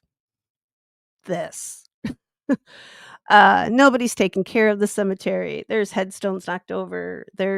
I'm sure it looked pretty darn spooky too. It had to, with overgrown weeds and parts of the fence are falling down, and it just was an eyesore to, instead of, with the other cemeteries we talked about, instead of going in and maybe cleaning it up, mow that lawn, uh, put the tombstones upright, uh, do something about, make it look nice. Um, this is the era where they're like, "Let's just move they don't wanna deal with it, they're just gonna move it." So, the people of Denver were given a notice by the city. They had 90 days to move. If they had a loved one that was buried here, they had 90 days to have them disinterred and moved someplace else. And at that time, after that point, then the city was going to take over. And that meant you probably wouldn't know where your loved one was going to go. And yeah, Tiff, they could have even just built a fence, but these are rich people, right? They want something pretty across the street from their house, right? They don't want, even a big tall fence around it. It just still wouldn't have been enough for them. Especially once you see what the park looks like. It really is beautiful, and it was from, I mean, it started out to be a work of beauty, like, that's what they wanted it to be. So, they had once, there weren't very many people that came and collected them, but they did, some family members did come and collect their deceased family members, relocated them to other area cemeteries, and there were still a whole lot of people left over. So the city had hired, uh, I don't know if I even wanna call him a gentleman, because he really wasn't. His name was McGovern, and for each he was paid for each one, set of bones that he exhumed from the ground.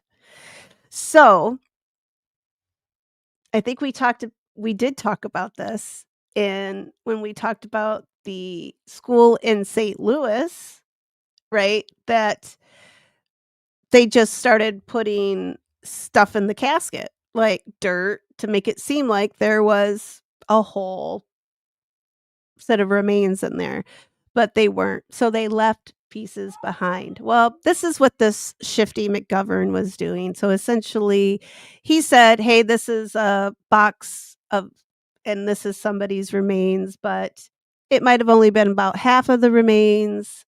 Some of them would have been left behind, and you got it. Tifsa right here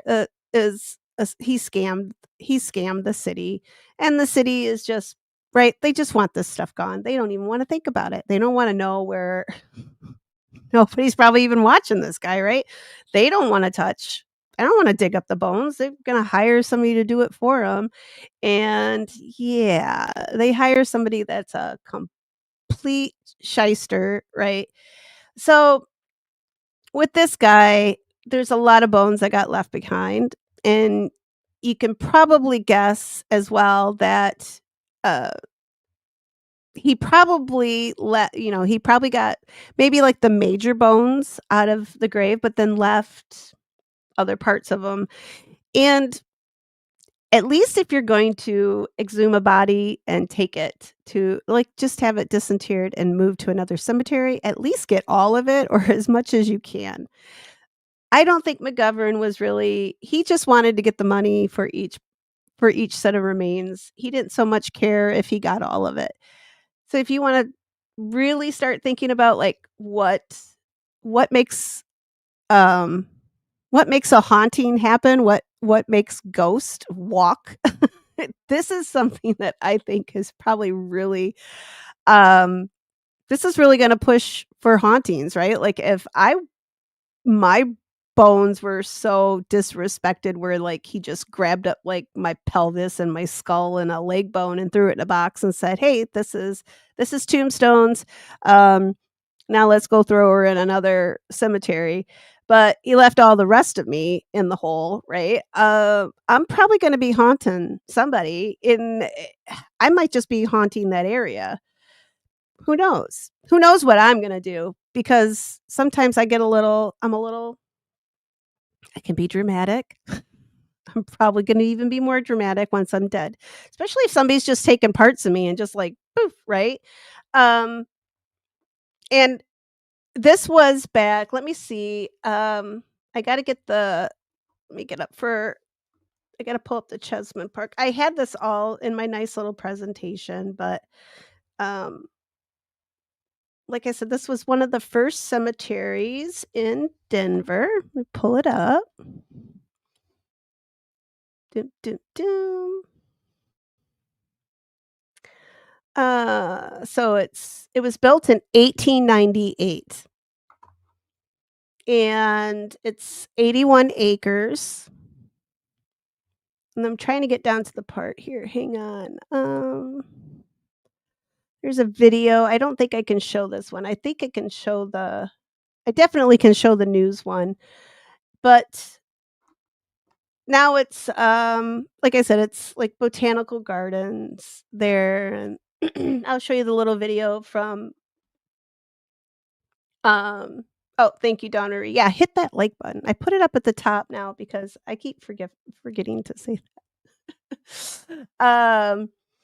And Tiff Knox says, yeah, Shifty McGovern was probably someone's no good cousin in politics. He probably knew some like, yeah, somebody like some high up guy was like, "Hey, my cousin, he'll do this." And that's what you get. That's what you get for hiring your stinky, shifty cousin to like move some bodies. So, long story short, this cemetery just fell into disrepair.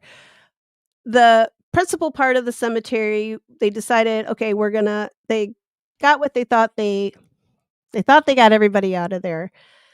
And then there was another section of the cemetery that remained, what they called Calvary Cemetery, and it was the Catholic section of the cemetery. And there wasn't too. I think there was only about.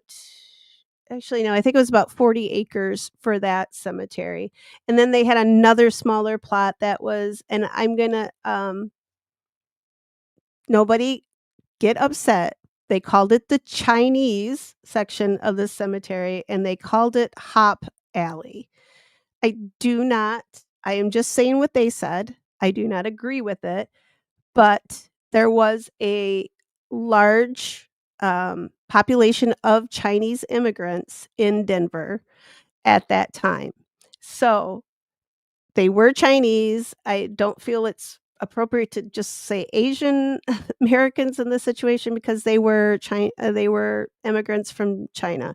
They came to help build railroads and do essentially jobs that some of these other guys didn't want to do.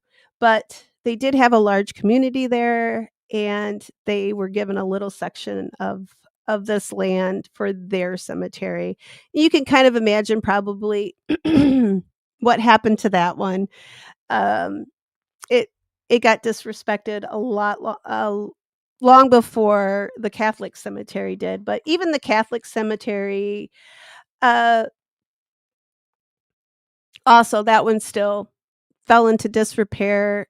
They said that all of the Catholics, the archdiocese, did come in.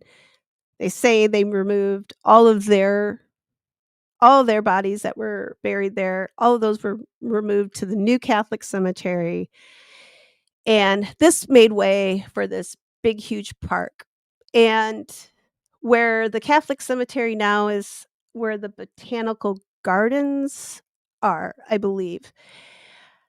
The other big part is where the monument is now. And I'm just going to show this quick video. Let me take down the two little kids having fun up here. And I don't know why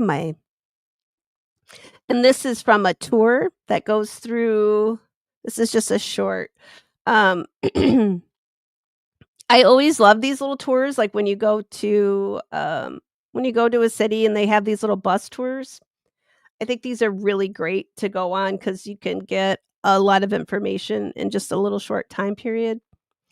I can't get it any bigger than this though, so let me make myself just um a little bit smaller. Maybe I'll do this. Does that work? Yeah. Then you guys can see it better, and then I will play it. And this just gives a little bit of history. They do talk about McGovern, I believe, in this one. So, Well, there you go. the city put out an announcement slash statement in 1893, and here's what it read. Ladies and gentlemen of Denver, Colorado, we'll be turning Mount Prospect Cemetery into a park. If you have any loved ones who are buried in Mount Prospect Cemetery, you have 90 days to remove their remains. Even 90 days? What? Well, there were some people who could make that happen, but most couldn't. And a lot of people who were buried here, they didn't have any relatives anyway. So you had a lot of folk that were going to still be here, and there were 5,000, they guesstimate, were still here when it was time to turn it into a park. So the city realized it needed to do something. They hired an undertaker. The undertaker's name was E.P. McGovern. E.P. McGovern was to be paid $1.90 for every body that he moved from this area to Riverside Cemetery. And he was to be given a fresh casket or fresh coffin. Well, he started doing his work, and he realized he was not being very carefully monitored. He decided to make a little extra money. He took an arm from this corpse and put it in a child-sized coffin. Took both the legs and put it in another coffin. Oh my God. He was splitting bodies into multiple pieces to make extra money. By the time he was caught doing this, and he was, they fired him, but it was time to turn it into a park. And so they guesstimate as of right now that there are over 2,000 bodies that are still here in the park that are in unmarked areas where, yeah. There's a line from the 1981 movie, The Poltergeist, rings true here, and that's, you moved the tombstones, but you didn't move the bodies. that's what happened. So if you're walking in Cheesman Park and you see a dog chewing on a doggy bone, don't be so sure. Well, I like that part. Yeah. Come to find out that's not a doggy chew toy. That's somebody's femur. Um yeah. um so they did, in a lot of cases, they just plucked up those headstones, removed them, didn't remove what was under them, and like I said, you're opening yourself up to a whole lot of, I don't know. I thought they were super superstitious back in those days, right? Like, you don't, like, I thought they had a whole lot more respect for the dead and cemeteries than apparently what they did. So, comes along, take the headstones out, we're gonna leave bodies. Maybe they thought that we'll all be dead by the time they build anything else here. I could kinda see that, right? Like, it's not our problem. We'll be dead long before, they realize, like, what's going on down below. Um, which is essentially what happened because they built their monument. They did their things to the park that they wanted, so they built their stuff. Let me find I got the other video here for you guys too. Um, they did all of their things, and then years later, now they are when they go to do things in the park at Cheesman, they have unearthed entire skeletons. And I had an amazing photo for you guys in my presentation. I'm gonna try to find it once again on, Google. It shouldn't be too hard. Um, can I share this? Let me see, hang on here. I don't know if I can share this. No, it's not gonna let me. It's the Denver Botanical Gardens that's at Cheeseman. I'm looking for the video here. I don't think I can share that one. I think PBS gets a little upset if you share too much of their things. I'm looking for the news clipping from 9 because they don't mind so much if you share something from them, but they actually were working. I think they were putting, like, an irrigation system or something, and yeah, sure enough, they dug up this guy. But one thing I thought odd was some of the first people buried in this cemetery were actually, criminals or who they thought were criminals. These were people that had been, convicted of murder, nefarious things, and they would have been hanged or there was a section of the cemetery where all of these people would have been buried. That is probably the section of the cemetery that they didn't really care what they did with.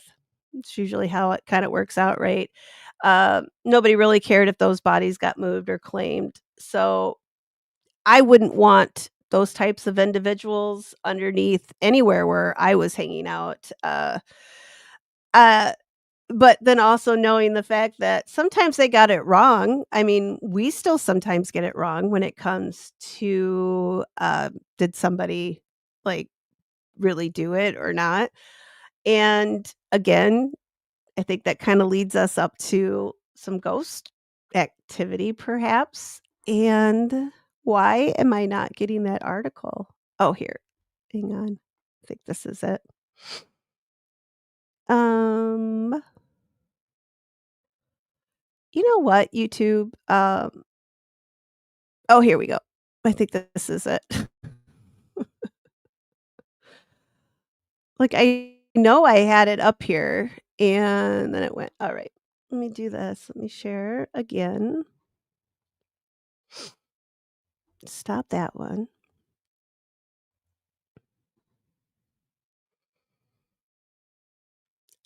I think uh-oh. Now I don't know which one I want. This one. Nope, not that one. Bear with me, guys, just a second. I know. There it is, okay. Hopefully I don't think I can make it bigger, so hang on, let me do what I did here. Make myself little, and hopefully it plays. Oh, it might not play.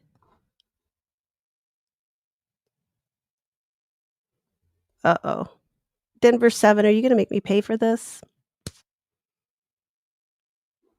Here, maybe I'll try But 2 contract we'll try this one.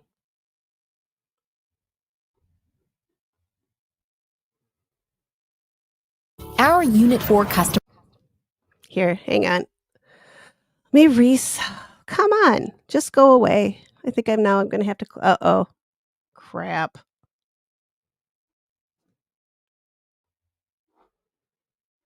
Did it freeze me up? Nope. I think I have to close this page. I don't know what it's doing, but it is well, now it's playing. Would you still visit a park if you knew thousands of bodies were below the surface? About 2,000 to 3,000 bodies are still said to be under the ground that we're walking upon today.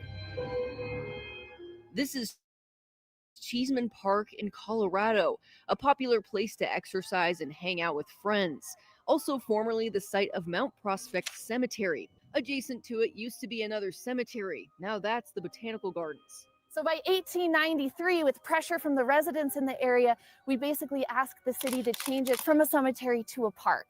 We hired one undertaker. His name was You know, E.T. it's kind of a McGovern, funny story. I was to scrolling on exhume and eBay remove the looking for a body. car. Rachel's Mine. Nona was right. It had to be. Oh. All right, I'm not sharing that. I don't know what's going on with that page, but it's being a pain in the ass, but um so that's it. I don't know why it's being like it's just I wonder if I can share. Hang on. I've got one more that I might be able to share. I'm starting to wonder if this is against me.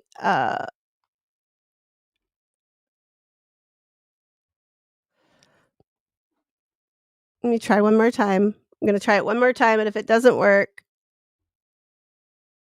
I will scream. Let's see, where is it? I think this is dope. I don't know why this is. I'm sure it's not because of the snow, but all right, let's try this. There we go. Let's see if this works. If not, I'm going to apologize in advance. I have to watch them. You don't have to make fake content to pay for your trip.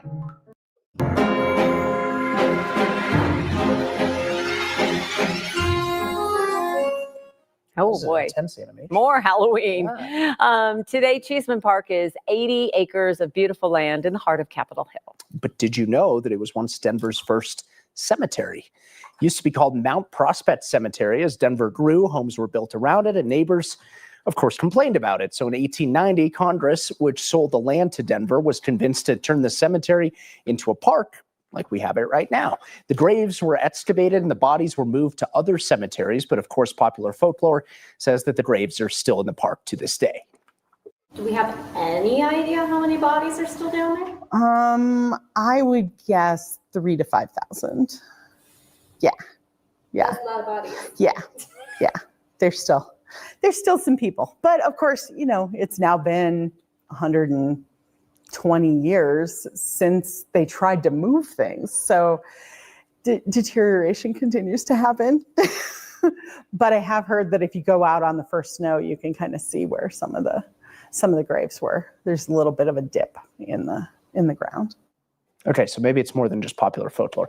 Cheesman Park hosts ghost tours. They go over the process of removing the bodies from the cemetery, or which weren't removed, and the first ever accounts of paranormal activity there.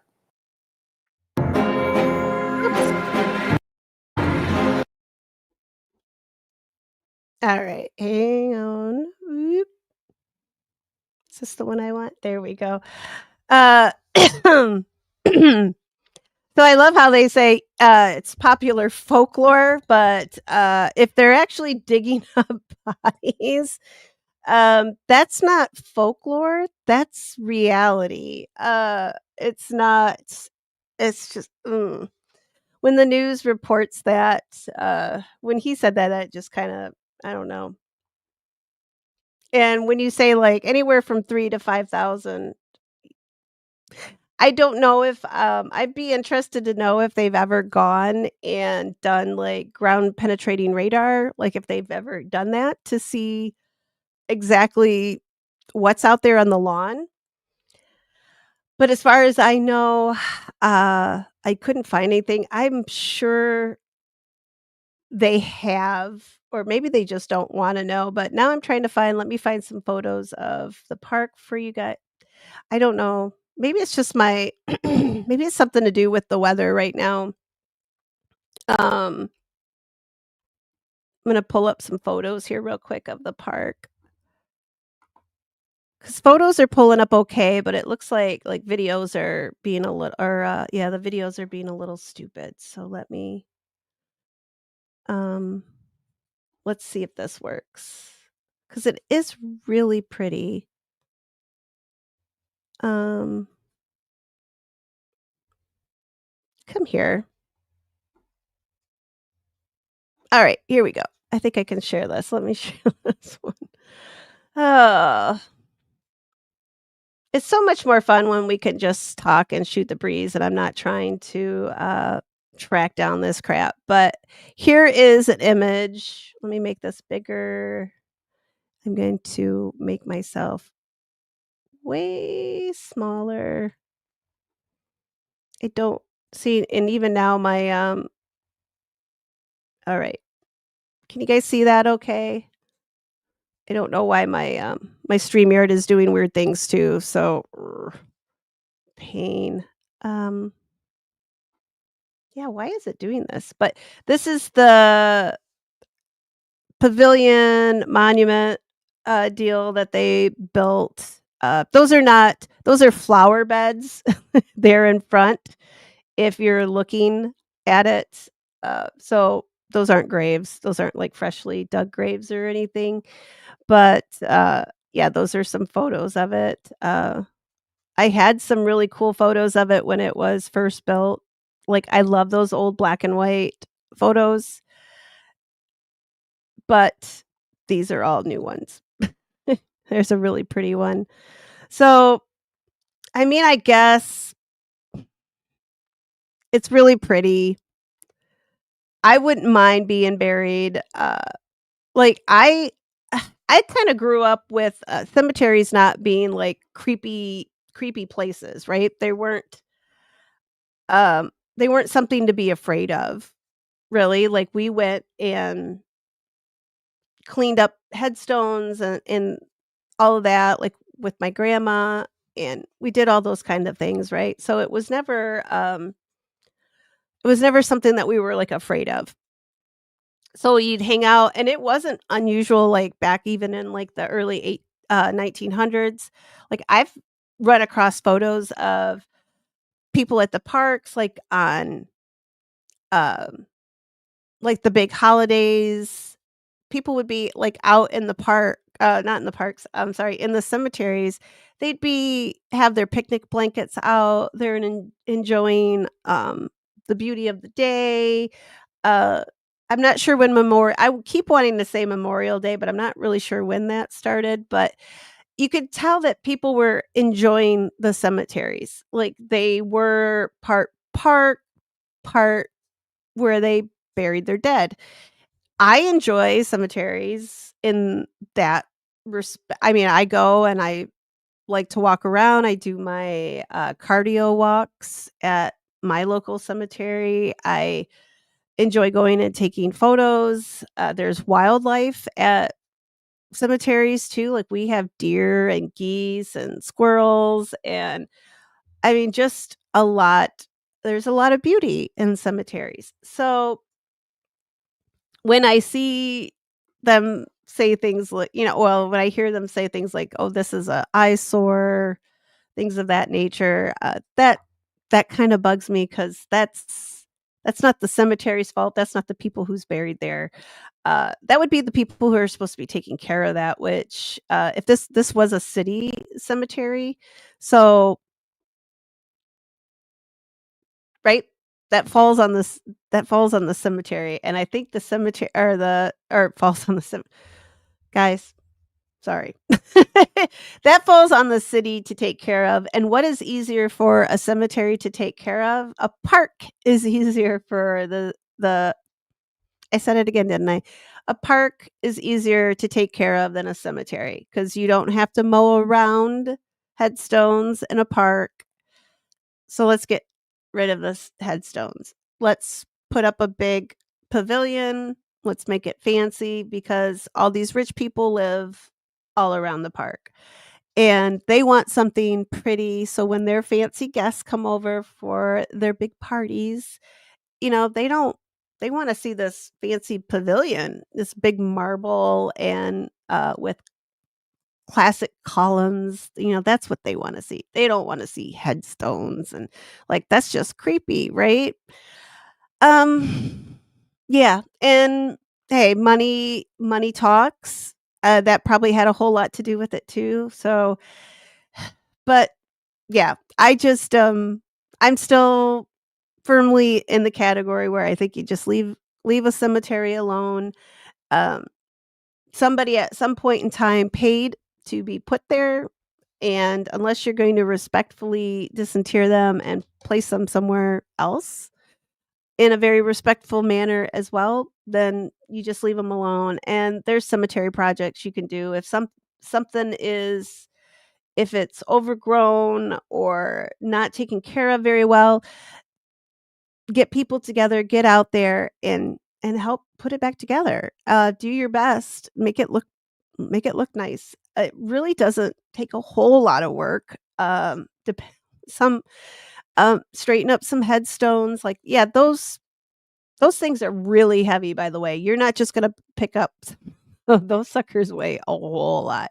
It doesn't look like it. Like, I've bent over to, like, pick up, like, what was, actually a child's headstone. It wasn't very big, like, maybe like this, but it was marble, and I went to pick it up, and I thought I was gonna die. Like, my little corn nut muscles that I had they hurt really bad, and I was like, "Oh my goodness." I didn't think it was as heavy as it looked because it was so small, and yeah, so don't go picking up that stuff on your own because you might think you can finagle it and lift it, but just you need heavy equipment for stuff like that.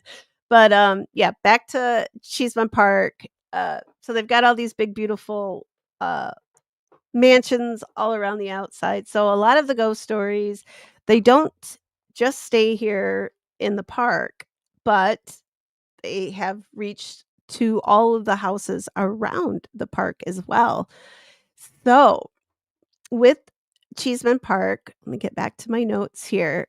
The of course they all say, right, it's haunted because of the park's cemetery origins. Many visitors and locals report strange phenomenon at night. And one of the most prominent that the story that they mostly like most people hear is that they hear a lot of disembodied voices and of ghostly apparitions that seem to be missing parts. Uh, and they seem to be wandering around looking for their missing parts. And what did we just learn about the bodies that may or may not have been moved from the park? Some of them just their leg bones were removed or just bits and pieces, right? Were removed, not all of them. So maybe there's some restless spirits still walking Cheesman Park, looking for their leg bone, looking for their arm.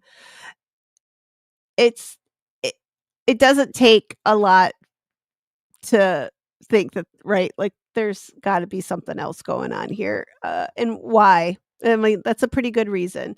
The pavilion is actually what most people say is the most haunted part of the cemetery, and that if you go to the pavilion at night, you climb the stairs and you step up on the top and you look back over your shoulder, you can actually see all the headstones.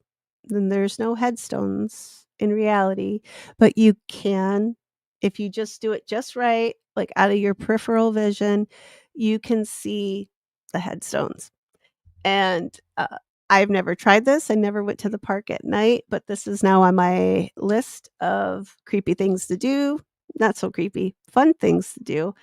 And that's one of the things. So, like I said, there's people hear disembodied voices, apparitions wandering as if they're looking for something, apparitions that appear to be missing limbs, and just general creepiness. They have cold spots. And then again, it's not really ghost related, but it is part of the park where anytime construction happens, they find skeletal remains.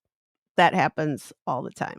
So I don't know why the news thought that that was folklore, but because it is reality, and that's something that's been widely reported for years and years and years, like ever since, right? Once they started doing repairs and, like I said, putting in irrigation systems, they start digging up them bones, right?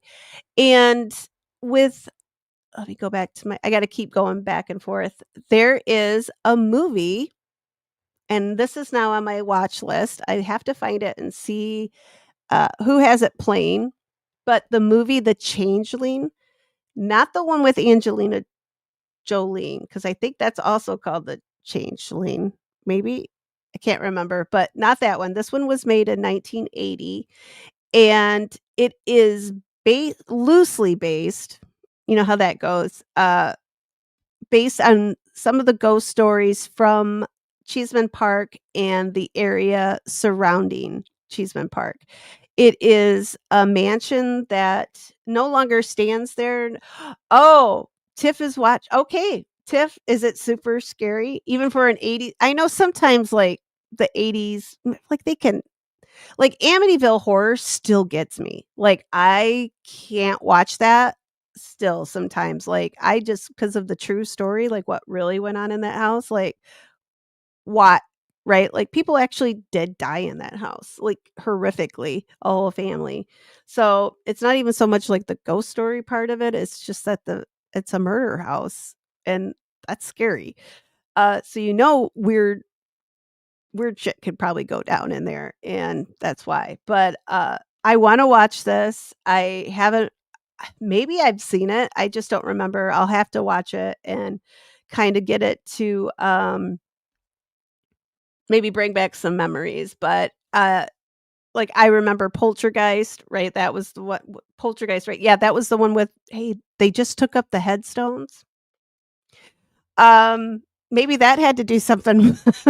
I don't know if the park had anything to do with that movie, but right, this isn't the only place that they've just picked up headstones and moved them and hoped that right, nobody would ever notice, or maybe they'd be long gone before anybody would notice.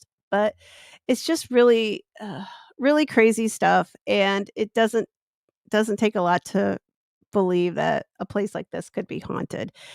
I would definitely be haunting people, even if I wasn't buried there. I think I would go find these people in the afterlife, and I'd probably, yeah, we'd have some beef stew for sure, like real beef stew. Because just leave them alone. Just leave the cemeteries where they are. Just park them. They're parked there. Leave them alone. I don't care how nice that retail, or not retail, that real estate is. Just leave it there. So I couldn't find any actual true encounters there. I'm so disappointed. I thought for sure, like especially some of these places that we would, like Reddit would be full of them, but nobody's, if people have had these experiences, they haven't put them on Reddit yet. I went and looked, and I was hoping there'd at least be one scary or several scary encounters, like even just like I saw a shadow person or something like that, but I couldn't find any. But those are the stories that they get from Cheeseman. The one I liked best, of course, was if you walk to the top of the steps, right, and you turn. So if anybody is in and around Denver, I think Melissa is. If she catches this on replay, she needs to go and try that out for us and see what happens. I would be so interested. And if any of you guys go to Denver and do this, you better film it or do something so that and send it to me so I know. It might be a little while before I get back to Denver. I lived in the Colorado Springs area, so I got up to Denver often, but dang, I never got up there to the park at night. So could happen. Maybe that'll be, like I said, it's on my list to do. But if any of you guys get there before I do, I fully expect some sort of, you guys have to try it because I don't think any of you guys are chickens. I think you guys are all tough individuals. I know you could do this. Like take a couple people with you. You don't have to do it alone. Um I mean, not I mean, it's a park at night. Take protection with you. Take your bear spray, what did we say last night? A flamethrower, whatever you need. Whatever you need to protect yourself. Uh, don't go to parks alone. That will get you in a Dateline episode. I don't wanna read about any of you guys, um well, no, I don't wanna see you guys on a Dateline episode because that's not how we should meet Keith Morrison. We should meet him, um, just, like, in a nice organic way, not because one of us, is missing. So, alright. So that's it on Cheesman Park. It was so much lead up to it, but that's it. It's done. I got it out of the way, and at some point, you know what's gonna happen? Actually, tomorrow, I'm probably gonna open up my drive again, and there's gonna be my presentation, and that's it. I'm not gonna come back to it. I will post it in the Discord, and I will put a link to it in the community section. That's what I'm gonna do. I'm not gonna bring it up again because I am so disappointed with myself. But and hi, Baffy, welcome back. I know you were here with us a couple nights ago, so it's good to see you. I've been checking out some of your videos too. I see you like cemeteries, and it's nice to have somebody else that likes to walk around in them like I do. So, and he says that that's how I was raised too. It's just a place of reverence. Yeah, it's just cemeteries are they're to me they're peaceful. You should have a whole lot of respect and just think about what's there. Like maybe you don't know anybody buried there, but think about somebody's family is buried there. Somebody's mother, somebody's grandmother, grandparents, all of that are buried there. So have respect for that. Treat it as if your family's buried there too. So don't do anything to someone else's grave or headstone that you wouldn't do to your own family. Unless you are disrespecting your own family, just stay away from cemeteries if you're that kind of person. But I don't think any of us here are like that. I think we're all you guys listen to me talk about the cemeteries, so you must like them at least a little bit, right? But yeah, just be respectful of them. Let's not dig any more of them up. Let's leave these people. Rest in peace means rest in peace, not rest until we dig up your bones and and move you someplace else. Just yeah. So off my soapbox now for that. Let me pop up a couple of your guys's comments. And then we have my papa would take me to the old Civil War cemeteries at dawn to take pictures. Ooh, did you guys ever catch anything? I haven't been to see that's something. I'd like to do that too. I have I'm gonna put that on my list too. I've been to a couple of the Civil War battlefields, but like Gettysburg is on my list because it's Gettysburg, and that is supposedly one. I'm gonna put it up. Honestly, if you ask me, I would say Gettysburg, like the whole town, the battlefield. I would say that is probably like the most haunted place in the US because it's just the stories I've heard come out of there. I've seen some of the most crazy videos that I don't think they're faked. They're good. Like, there's some creepy like, there's just not a whole there's not a whole lot of ways to explain, like, what you're seeing in some of them. I think I played a couple of 'em no, I gotta stop saying that. I know I've played a few of them on here before, like, there was one where you can actually kinda see, like it looks like spirits kinda sorta like they're marching up a hill. They have the phantom the music, like, you can hear the fife and drums, playing, and there's, like, nothing out there for miles that should be playing music. I played that on one episode, and that video actually made, like, the hair on my arms stand up. It was pretty creepy. Um, but yeah, that's, I would like to go and that would be something kinda cool to do too, like, go and wait and sit and, like, take photos. I really gotta get my camera back out. Get some, uh, get some photography going again so I can show you guys, I mean, there's some of the most beautiful times at cemeteries are, like, sunrise and sunset, and I know people probably think that, like, maybe you're a little afraid, like, don't go at night. Don't, because, yeah, you can get in trouble. There can be shady individuals hanging out there at night, so I'm not recommending you guys go, like, creep around cemeteries at night. Most of them anyway, you can't because there are rules against that, and I don't want you to get in trouble for trespassing. I don't have bail money for you, so if you do get picked up or something, then I mean, I don't know. If they take you away, I can't help you get out. Like, I can't even get myself out of jail if I get in trouble, which I'm trying not to. Um, and yeah, Tiff says I think you're referring to the headstones. Yeah, they are super heavy. I mean, they're solid, right? Like, you're thinking one piece of marble. I've picked up some of the, like, the little like, the concrete ones, like, you can tell, like, they're kinda not ha yeah, like, handmade, like, somebody poured it, put it up. Those are pretty light because concrete. But, yeah, those marble ones, oh my goodness. I've watched, I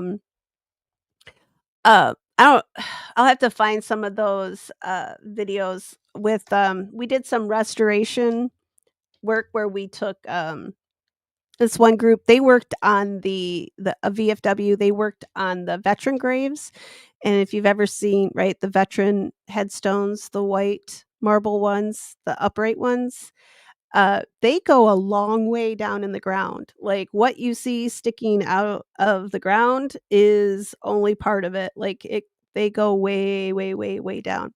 So, when those sink which they sometimes do depending on the soil. Like, if you have a really sandy soil, they'll start to sink over time. And this cemetery that we were at, so we were cleaning it up of several military stones, a couple of them, they had to replace them because they had broke, and so they were taking out and I had never seen the full thing before. And the new ones came in, and then they were pulling these old ones up, and then they were putting support underneath the ground so that they would not sink again. And these things are hella long. Like, they are just like, you can't imagine. Like, it just blew my mind. So, they have this, like, winch device that pulls these things up because 'cause they're heavy, and there's, like I think there were, like, 4 or 5 guys that were working on this thing, like, cranking this wheel and getting it like, pulling the old stone up, and then there was somebody down there packing stuff, like, down into the hole where they're gonna put the old headstone back down in there, and then they did the same thing with they were taking the broken bits of the old headstones out, the military headstone, and then they were putting the new ones, the new replacement stone in, and it is just so cool. So I'm probably I'll get all geeked out, but I did take videos of those. I'll have to find them. They're probably on one of my external hard drives somewhere. I've had too many computers, too many laptops. I try to always get my videos and stuff off, and then I just shove them on a hard drive real quick, and then now I've got all these hard drives, and I can't tell you where. But eventually, that's what this winter is going to be about, is like starting to sort through all of those, because I have a lot of really cool videos to share with you guys, like cemetery cleanups. But I'm also going to start doing that this spring. So I'm going to get back to. I didn't do any this summer, and I feel bad. I kind of had my time taken away from me this summer. So, uh, but this upcoming summer, I'm going to be out there, and we're going to show you the process, like from beginning to end, the proper way to clean headstones. If you guys are interested in doing that, I'll probably just put out like just a video just doing the headstone restoration, or like a cemetery project, make it a little series, and just put out the video, and then I'll have a live and we'll talk about it if you guys want, because I know not everybody is interested in maybe the cemetery stuff, but we'll still, right, because part of this is, I mean, my name is Tombstones, so we will be talking about cemetery stuff. But that's kind of where I want to go with that. But I mean, winter is not the time to clean headstones, or clean up a cemetery. Usually, spring is when you get started picking things up, and then summer is best for cleaning stones, especially if any of them are porous. I think I told you guys that one of the last lives. There is a product called D3. That's what I recommend for cleaning headstones. I also use Wet and Forget, which is what they used to use before D3 came out. I still use that on occasion because D3 is quite a bit more expensive. If it's like a relatively new headstone, I use the Wet and Forget.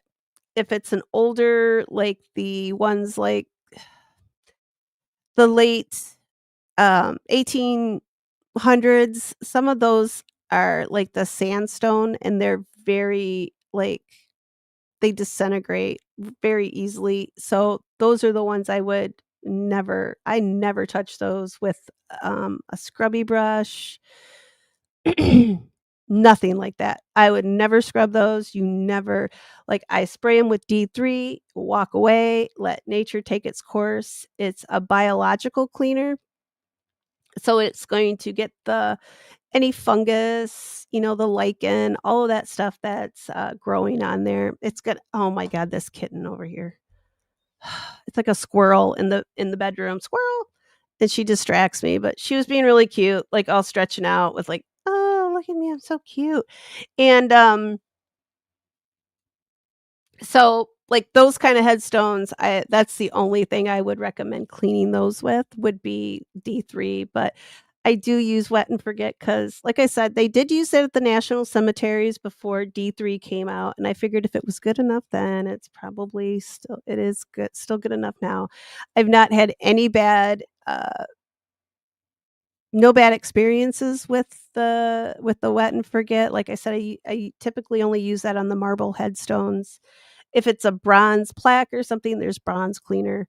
Like I have a little tub, like like the little snap lock lids, the Rubbermaid tubs, right? Like I have that full of all my stuff. But typically I don't I get really upset when I see a lot of scrubbing going on with a headstone. That's just gonna wear stuff away. I That's our first instinct though, right? Is to go up there and like you wanna see what the date says, so you go, "Er," right? Yeah, my tomb tub. Uh, I call it my grave kit. And, yeah, I have somebody who he gets a little upset because he thinks I'm gonna be burying somebody. I'm like, "It's for cleaning headstones," and he's like, "You should call it something else because grave kit sounds like you're committing somebody to, right, like, to the ground." Let me go back here. Tiff's got a bunch of comments. The changeling. Okay, so I'm gonna put that on my list. I'm gonna look it up. I'm gonna find it, and I don't like to watch scary movies alone, but I'll watch it. Who knows? If it gets too scary, um, if it's on Netflix, I'll play it in the Discord and I'll make Stevie and I'll make all you guys come watch it with me because I don't want to do it myself. I know. I get I especially those old ones, they really did have a way of, like, screwing with your head, like, they were very, psychologically, like, right? Like, they could get into your head and frighten you. Um, Old style wheelchair, long staircases. Is that like those old marble staircases? Oh my gosh, those things. RE marble headstones, they would be heavy. Have you seen people putting the yeah, uh, like I said, when they were putting the ones for the military markers back on, like I said, there were 4 or 5 guys operating a winch. And I'm just like, "Wow." And they weren't little guys by I mean, they were a former military. Uh-oh, here she comes. She's coming. Come on, BB. She'll be up here in a second. Come on. Oh my gosh, here. This is a good opportunity for me to wet my whistle. Here she comes again. I don't know, Tiff. Sometimes even like The Shining, I remember just the opening music for it. I heard that as a kid and that was enough for me to go hide in the other room. And it still got to me well into my 20s. Like, somebody would put it on, "Hey, let's watch The Shining," and I'm like, I can't watch that." And, yeah, it would terrify ow, she's biting me. It terrified me just from the music alone, and I still get a little I mean, you would think it would be stupid because it's from the '70s, right? But they did a really damn good job on it. Of course, that's probably because Jack Nicholson he's a freaky dude anyway, but are you coming up to say hi to everybody? Is you coming up at the end to say hi? Hmm? Oh, she's got something to say, I think. Do you? Do you wanna tell tell them about the ghost? No? Okay. You wanna come oh, I think she just wants to sit up here and play with my hair. Come on, chubby. Oh, alright, there she goes. Okay. Oh, now you gonna oh, nope, okay. Um, and Haircut says, "I live Greater Boston. The writing on stones is often grim and aggressive. Look on my hair. As you will soon be dead. They often yeah. Right, Momentum Mori. I remember like I've been to the cemeteries in Massachusetts and like New England, right? Like I've been to Salem, I've been to Boston, and I love those headstones. I think they're beautiful. And I remember gosh, I wonder if that's on my whoop, you're falling off. Let me look and see if I have that one. It might not be on my computer, but it said, "As I lie here dead, someday you shall too." And I'm like, "Wow, that's, like, really to the point." And I thought, "Damn, somebody's a little, you know, they're a little pissy about being dead." But they were very realistic back in those time periods. They knew they were gonna die. It wasn't like I mean, if you think about, like, child mortality back then and even adult right? The mortality rate, uh, just women in general dying, like childbirth, and I mean, just people drop dead all the time. You had your epidemics, smallpox, consumption, tuberculosis, right? Same thing, and it was oh, darn, I don't have it on here. It was just a normal part of it was a part of their life. They accepted it. And I I actually maybe because I am a morbid little thing. I love this. And I I'll have to do I have Oh, that's right. I couldn't get my other slideshow. I had my funny cute headstones that I wanted to show you guys, but I can't get that to load either. I found the PDF, but um, it says I can load PDFs with StreamYard, but it will not let me, and I don't know what I'm doing wrong. So I wanted to show you guys some because there's some really, really funny ones out there. But I guess I'll just save that for Tuesday night, and I will put another slideshow together. I will put some if you guys want to see them anyway, since Haircut brought it up. I took so I am fascinated by New England headstones like that. I was completely fascinated. So part of my family, like my dad's side of the family, and one shoot of my mom's family came in through the Mayflower. So we got and also and then on my dad's side we have the one a family that came in through Salem and another one that came in I think through Rhode Island. And so I have a lot of roots in New England, especially like I said, Massachusetts, Rhode Island, like all around there. So I am completely obsessed with headstones. Like when we've done many summer trips over, done the Cape, been to Salem a few times. Sadly, we did Fall River. I do not recommend staying there if you're going to go see Lizzie's house. Um, stay in Rhode Island and then go and then go visit Lizzie. Fall River was an experience that I I don't recommend. It was not the best. We did have a crack house for an Airbnb. I'm almost positive there was some blood on the walls. I'm pretty sure there was an outline on the floor that may or may not have been where a dead body once laid for a period of time. My dad tried to tell me that no, that's probably from pets urinating on a carpet. They probably had a little carpet right there, and I'm like, "That's a weird spot just to have one little carpet." Um, it wasn't like in a like, it wasn't in the right spot for a little carpet. Maybe, yeah, maybe pet stains, but it didn't look I'm sorry, but it looked more like, somebody had died there and had been left there for a little while. Like, been dead for a bit. So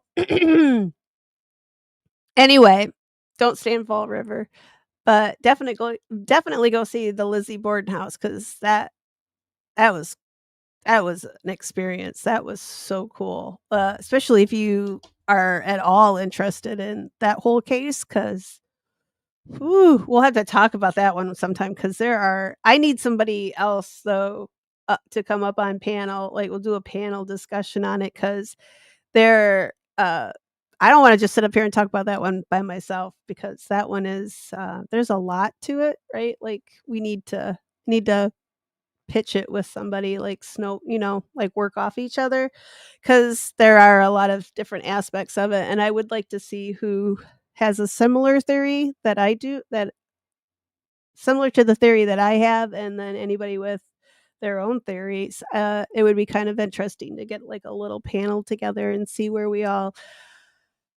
coincide and yeah, because that's one of my favorite cases. That and probably Jack the Ripper are two that I'd like to talk about, even though they're not well, no, I've been to Lizzie's grave, so I can work that into the channel. I think if as long as there's a grave for him, I don't feel like I'm um being yeah. As long as they have a grave, I feel like that's appropriate. Let's see here. And she are you talking about you call Tansy a hamster? She does. She does look I mean, because 'cause she's got those little tiny legs. I think she's a munchkin. Come on, she's coming back. She went to eat. Now she's oh, dang girl. She slid. Oh. But she does, especially with her colors. Like she looks like a little hamster. But I love her. I love you. Yes. Um, passive aggressive. You know what? I've been called that. I've also just been called aggressive too, but let's see. And haircut says I have a roll of rubbings I did years ago. I still don't know what to do with them. Um I I know what I would do with them. Uh I would frame them, but that's me. I'm kind of weird. No, I am weird. I'm fine. I embrace it. Uh I would actually probably I don't recommend doing rubbings like they discourage you now from doing that. It was I did them too, like, uh, which I did a lot of them, because that was the best way, right? To read, to see what was on there. Like, I know I have, um, even in my local cemetery, there's a few headstones. They're not that too terribly old, but, uh, the headstones weren't of very good quality to begin with. So over time, like, the letters and the numbers, right, like, for the dates they died, have chipped away, worn away, and my mom, she loved to do the chalk rubbings, and I didn't realize that that was bad until, like, I started doing the helping with, headstone restoration and cemetery restoration work. But it does, especially on those really, like I said, those ones from the late 1800s, that sandstone it just crumbles, right? Those are the ones that you just have to be really, really careful with. A lot of those whew, you can't even read them anymore, and it's just kind of best probably just to I mean, I get nervous just spraying the D3 on them to clean them. I because that stuff it was the worst stuff to make headstones out of. It did not stand the test of time. They were already crumbling pretty significantly within like 10, 20 years of the headstones going in. So, yeah, but be very careful of those headstones. Probably a marble one, you could probably do those without having any, I mean, you're not gonna chip anything or hurt anything on those, they're pretty tough, but, I would definitely, if it was me, haircut, I would probably get, like, a frame or something, especially there is some beautiful artwork on those, and if you think about it, I kinda think of them more like they're, uh, like primitive art almost, right? Because these some of the you could tell they tried really hard. Like, these are, there weren't a lot of people yet in the colonies, like in New England, right? There weren't a lot of people around, they probably didn't have a whole lot of stonemasons yet, um an artist to work on these, like, right, they didn't have a lot of those people around yet, and so maybe there was just this one guy, he was pretty okay at it, but he wasn't the best, but he did the best job he could, and you can see that in some of them, like, it's supposed to be an angel, but it's a little freaky, creepy looking little angel, or it just didn't quite, meet, I'll put those photos together for you guys, and I'll show you some of them. I have one that I swear to God, it looks like a crazy duck with, like, static electricity hair. It's my favorite one, and it was at the Miles Standish cemetery in, oh my gosh, what is that? Haircut, you probably Miles Standish, what is that? In, oh my god, is it, I can't remember. Well, I mean, it's over closer to Plymouth, but I can't remember exactly what town that is right there. But yeah, it's my favorite headstone I think I've ever seen, but it's my favorite. I have that. It was on my desktop for the longest time, but yeah, it really does. It looks like a duck with some like crazy hair going up on the top. So yeah, that's the one I'll put that in the slideshow. I'll make a little presentation for you guys for Tuesday. And Haircut says, I was very careful, used only harmless materials, no acid materials. People freak out over rubbings, but um what I don't have my I don't have my glasses on. I got to look over here now. People freak out over rubbings, um but the rain does more damage. Yeah, well, just the environment alone does uh just does a whole lot of damage. Just rain and snow. I'm going to tell you one thing that I know of that does a whole lot of damage to headstones in cemeteries is those damn people that mow the lawn.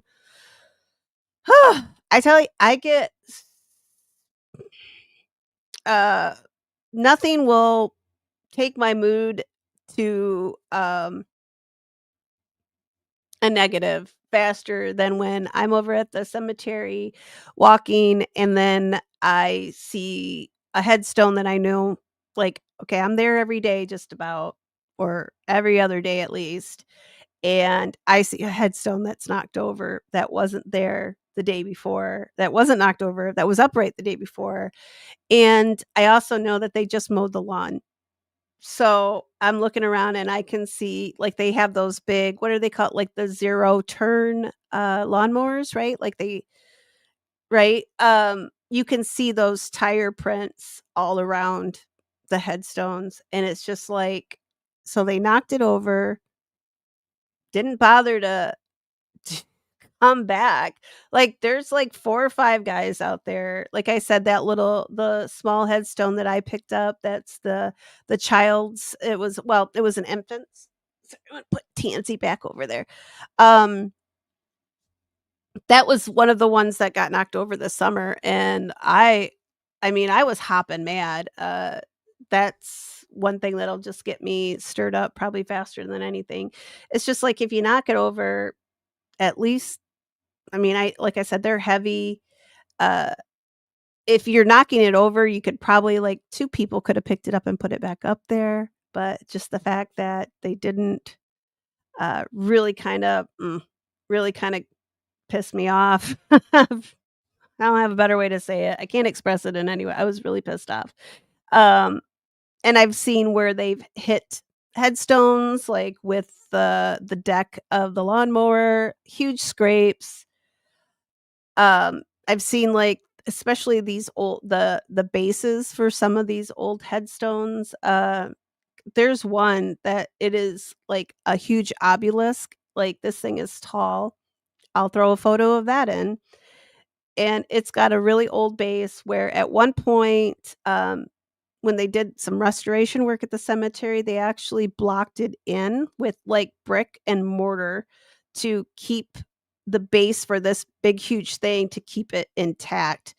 And whoever mowed the lawn that day decided they were gonna try to get as close as they can because 'cause they're lazy.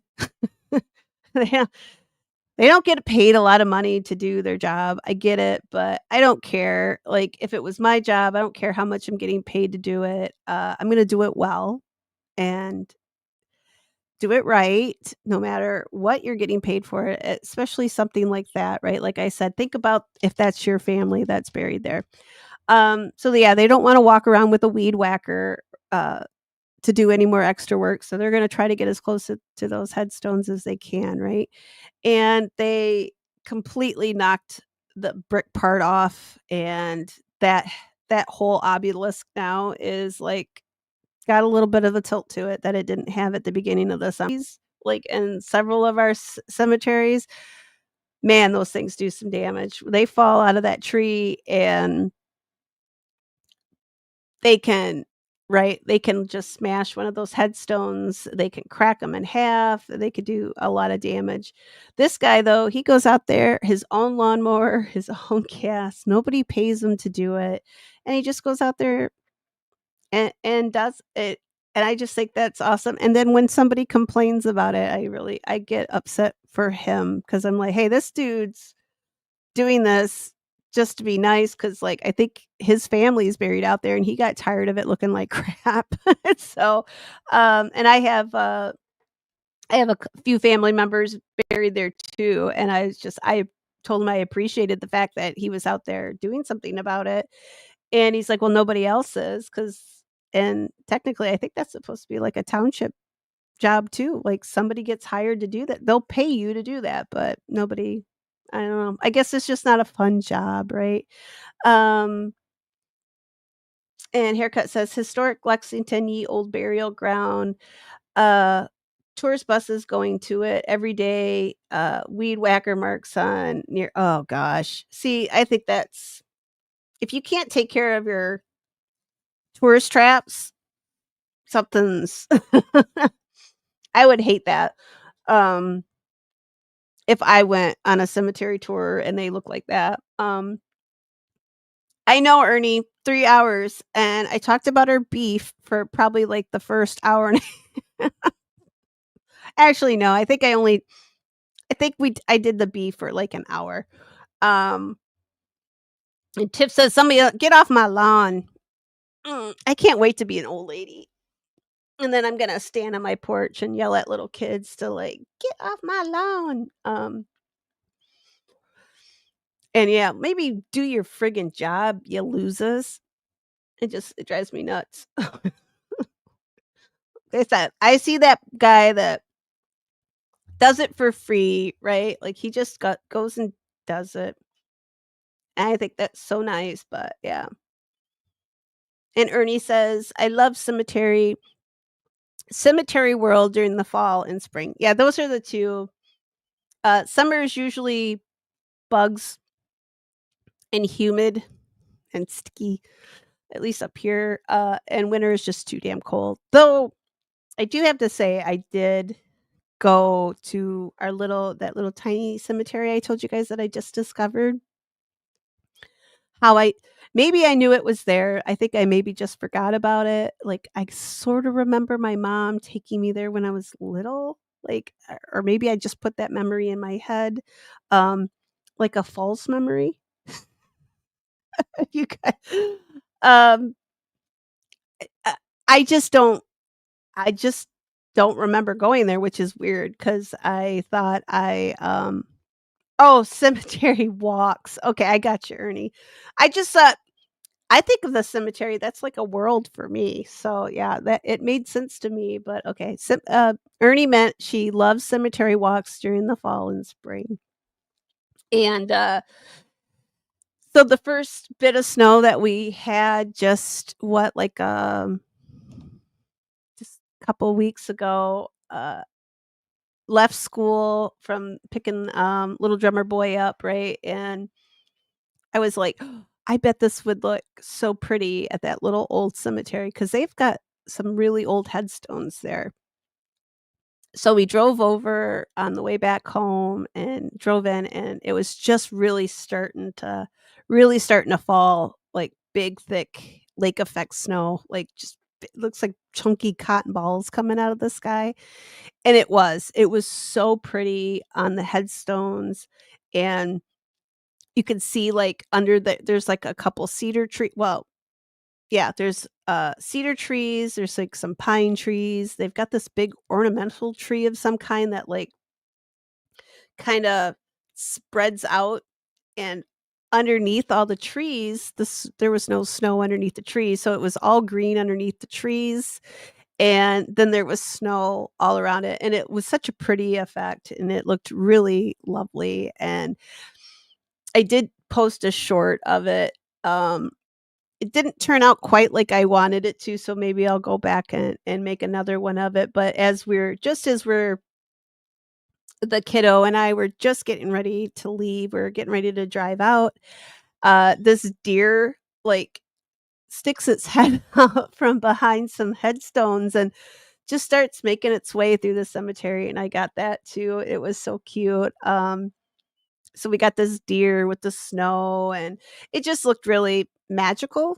But typically, no, you are not I'm sorry guys. You're not going to get a lot of cemetery videos from me over the winter unless I don't know. if you guys want to buy me some coffees, like a lot of coffees, maybe I will think about it, cuz I'm going to need to stay warm cuz oh my gosh, the kid now. Tansy, you guys, it's ridiculous how cute she is. So, all right, I hit 3 hours. I think most of you guys have probably fallen asleep by now. I've slept all day, so I'm good, but and, Clip says, "It's like talking to a teen. I wouldn't complain all the time if you would just do what I ask." If I had if I had a dollar, right? Like, every time, like, my kid's like, "Why are you yelling at me?" And I'm like, "10 times now, I've asked you to do one thing," right? Like, take out the trash, he's got like 3 responsibilities around the house, 3. And I'm like, when I was your age, I'm not even gonna tell you, I had an actual job, like part-time, yes, but I mean, I put in like what, 20 hours a week plus school. And then I had farm chores because I had my horses. So all of that, like I had a lot of responsibility for a 16-year-old. And shit, I had a lot of responsibility when I was a 10-year-old because I was the oldest and I watched my 2 brothers. So, which that shit don't float anymore, right? But, yeah, now we would be like, "No, that's not cool. A 10-year-old should not be babysitting, the younger kids," right? And I totally agree with that because I didn't like kids when I was a kid. I didn't even think I liked kids when I'm not gonna say no. I love my kid, and I love my nieces and nephews, and I really do like kids, but at the time, I was kinda like, for many, many years, I was just like, I'm good just being the fun aunt." Like, I was okay with that. Like, if it didn't happen, I was like, "I'm not gonna be sad about it. I'm gonna be okay." Because it is the hardest job you will ever have is having a kid. It is more responsibility than you could ever imagine having. It is the hardest work. So much, I mean, it's number 1 priority all the time. There's no you anymore. It's that your child or your children. It's them all the time. Uh, what you need is second, and everything else is second to your kids. So, it's the hardest job, and I'd like to think it's rewarding. Um, it's rewarding when you see that your kid is doing well in life. I think that's where the reward comes from, and knowing that they're turning out to be good humans, that's where the reward is. But, and hopefully someday he'll put me in a nice nursing home, because 'cause I'm pretty sure he's not gonna be changing my adult diapers ever. Um, he will not be returning the favor that I once bestowed upon him when I get old for when he was a baby. Um, so yeah, I don't even know where how did I get on that one? Um, but yeah. So how did I get on? God, you guys, maybe I don't need coffee. I just need 1 day of sleep, like multiple colonials throughout the day, not what is it? Colonics? Like I don't need any of those. I'm good. I'm good there. Oh, good job. Thank you, Ernie. Yeah. So if you guys want me to go to cemeteries in the winter, buy me some coffees. I'll just go to McDonald's. I like their I'm pretty simple, just McDonald's, the caramel macchiato, that's my favorite. In the summer, I get iced. Sometimes I'll get even iced ones in the winter, but if I'm gonna have to be at the cemetery, it's gotta be warm. Um, so thank you guys. I think did I cover everything I wanted to talk about? We updated you guys on the beef. the beef stew. Uh, Tuesday, I'm gonna do let's look at some headstones. I can I'll pull up all the New England ones I have. Haircut brought up a really good point with like how it's kind of creepy, like that they put on there like, hey, you're gonna die soon. You're gonna die one day, right? I'll pull all of those up. That's I've got tomorrow, like we've got a snow day tomorrow. I'm not gonna be going anywhere now. So I will pull some of those up. We'll start looking at like what the images mean on headstones, if that's an interest to you guys. Um Otherwise, yeah, I do want to start talking about Highgate Cemetery in London, just kind of as something fun to talk about. Maybe that'll be the ghost topic next Sunday. I need to if you guys have any interesting places that you want to go to, this is for the replay crew and for you guys right here in chat too. So if there's any I've been to quite a few of these places. So if they're not to Highgate yet, that's my list. That's where we're going next. Well, New Orleans is next, but after that is going to be we're going to do London, and then probably we're going to start Scotland, do some of Wales and London, and then go back to Scotland. That situation. But if there's something you guys want to know about that is in my wheelhouse, I'll talk about it. I'll put something together. I'll try not to lose my presentations. For some reason, they all saved as PDFs. I don't know where they're going on my drive. They're just gone. I don't know what happened. And then the one that I did find, StreamYard wouldn't let me save it, even though it said I could upload a PDF. So I don't know what the hell's going on with that. But yeah, some things to think about. Tuesday, we'll update on the beef. I've got to make some more Joe Hendry gifts to combat Ernie, because I'm sure she's going to pull out she's going to make some more of Shiloh. I'll ask OB if I don't want her to get mad at me, but I will ask her if she doesn't mind if I show some of the Mr. Beast stuff. Or, hey, Ernie, why don't you ask Shiloh, since you guys are going to be engaged, right? Um, Maybe you could ask him if he minds if I play some of it, because he's cool and he is intelligent as hell. I mean, not to downgrade Joe, but damn, he's like talking dark matter, and he lost me at dark black hole. Like I'm just like I don't even know. Um So, Clip says, thank you. You're welcome, Clips. Thank you for being here. And oh, Erica, thank you. Thank you for the distraction. I'm glad I can be distracting. uh, and yeah, thank you for listening and lurking. It matters to me. If you're in chat or just lurking, or if you're replay, it all matters to me.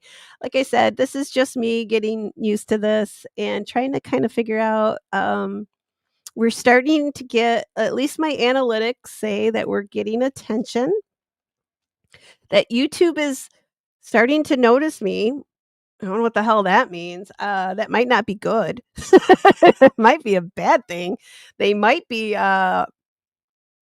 getting on a blacklist or something. I hope not. But yeah, I'm hopefully not getting in trouble on YouTube. But apparently I am starting to find a niche, or I'm just going to make my damn own niche is what I'm going to do. So we're going to put all this stuff together. The graves, the ghost, the true crime. And if you guys, like I said, buy me some coffees if you guys want me to go out in the winter. Also, oh, you know what, Clips? That's a good I hope that's not where they went. Because if I get off this stream and I look in my download folder and that's where those I need a producer. Is it too soon for one of those? I need I just need, like, just somebody just to, like, just lead me for a little like, just lead me through some stuff for a little bit. I'm just kinda doing this on my own, guys. Like, I haven't asked for a lot of help, uh, because I know everybody else like, the people I do know with channels, they've got their own channels to worry about. Like, I don't wanna bug people. Um, and it'd be great if if somebody offered, I'd jump on the chance. It would probably bug the hell out of them, but really, I'm just kinda doing this on my own. I'm trying to just figure this stuff out on my own, like what's gonna sell. Um, not sell, but, like, what people wanna see. So that's why I keep asking you guys too, like, if there's something you wanna see that you think falls within the parameters of the channel. Shit, it don't even have to fall in the parameters of the channel. We'll talk about it. Joe Hendry has nothing to do with anything that I talk about except for, I like him. That's it. So and I'm gonna talk about him probably more times than, the occult. Yeah. Oh, yeah, Ernie, we could talk about the occult. We're gonna do, New Orleans is gonna lead us into some, voodoo talk. So, which the voodoo also kinda goes a little like, they intermingled that with, Catholicism. So, there's a lot of interesting little similarities, like, with the saints and some of the voodoo spirits. So that's something that yeah, those are things that I'm interesting. It's definitely a vibe, right? But yeah, I will where's my list here? I got my list here. I'll put it on my list, the occult. Anything in particular on the cult? Do you like are we thinking like what's his face? Alistair um See, I have to, like, turn my brain over to get it thinking about other stuff because 'cause we've been talking about graves and headstones, but, um, there are some, like, some occult cults, that's a hard one, um, that I wanna talk about too, because I do know where they're buried, so we can talk about that and link it to where they're buried, so, yeah, there's a lot of occult stuff. It's a broad subject, so there's a lot we can definitely I guess voodoo kinda falls under there, right? And Clip says, "I bet there are YouTube channels on how to have a YouTube." There are, and guess who's been watching? Um, so I am a student. I'm a very good student. I wasn't so much in high school because I had some there was a lot of issues, that I had in high school that like, I didn't know I suffered from dyslexia until I got to college, and they're like, "Are you dyslexic?" And I'm like, "No." And yeah, it was. And then I also have I have a little bit different learning style than, um it's just a different learning style, and once I figured out how to make that work for me, I had like a 4.2 grade point average, so which I did not have in high school. So I did much better in college once we diagnosed like my problems because I went to Aleister Crowley. Thank you, Ernie. Like I don't know why I got his first name. I don't know why couldn't get the last one, but yeah. He lived in San Francisco, right? Didn't he? He had a house there because I remember going past it on a tour once, and it was really cool. Um, so and yeah, so I have been watching all the videos and I've been that's how I learned how to make this. Here I'll pop this. I did my own overlay down here at the bottom with the little kitty and the tombstones.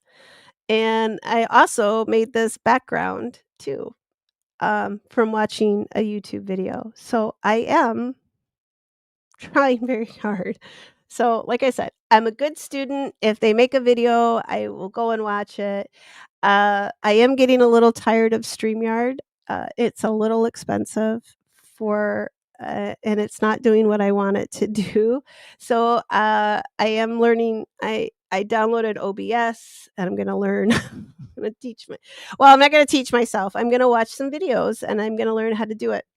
And hopefully I'm not going to mess with it until I've got it good. So I'm not going to pull it out on you guys until like I really know how to work it. I can do a whole lot more things in there apparently than I can do with StreamYard. And yeah, StreamYard is just it's a burden on my pocketbook at times. And there are other things that I want to spend my money on.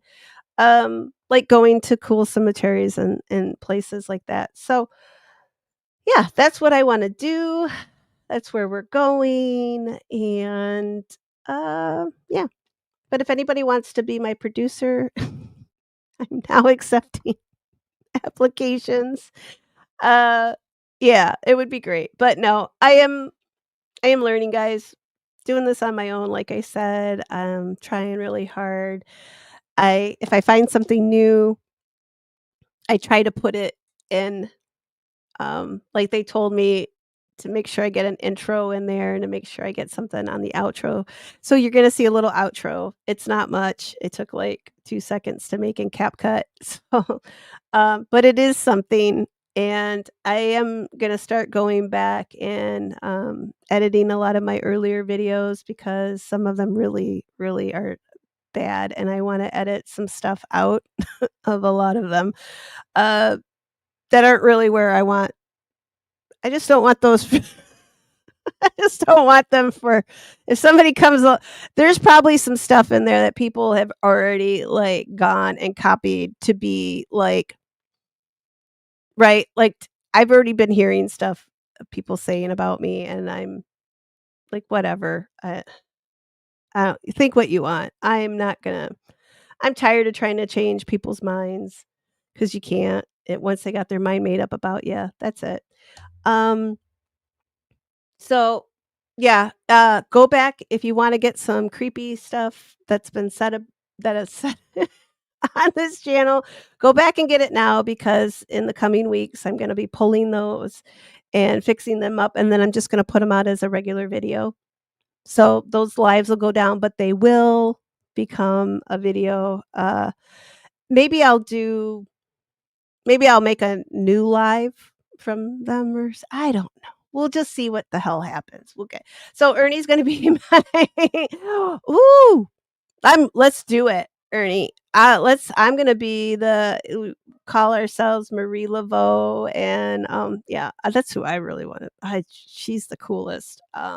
Yeah, we're gonna talk about her. She's the coolest. I love her. And I found out she really did have a snake. Like she carried around. I'm like, damn girl, I don't have the balls for that because I don't I can't do snakes. So you can be my producer, Ernie, but we're gonna have to talk about what a producer does. All right, guys. I'll see you guys Tuesday night. I'll bring you some headstone photos and we'll talk some iconography and look at some pretty pictures. Okay. See you guys on Tuesday night. Thank you and bye.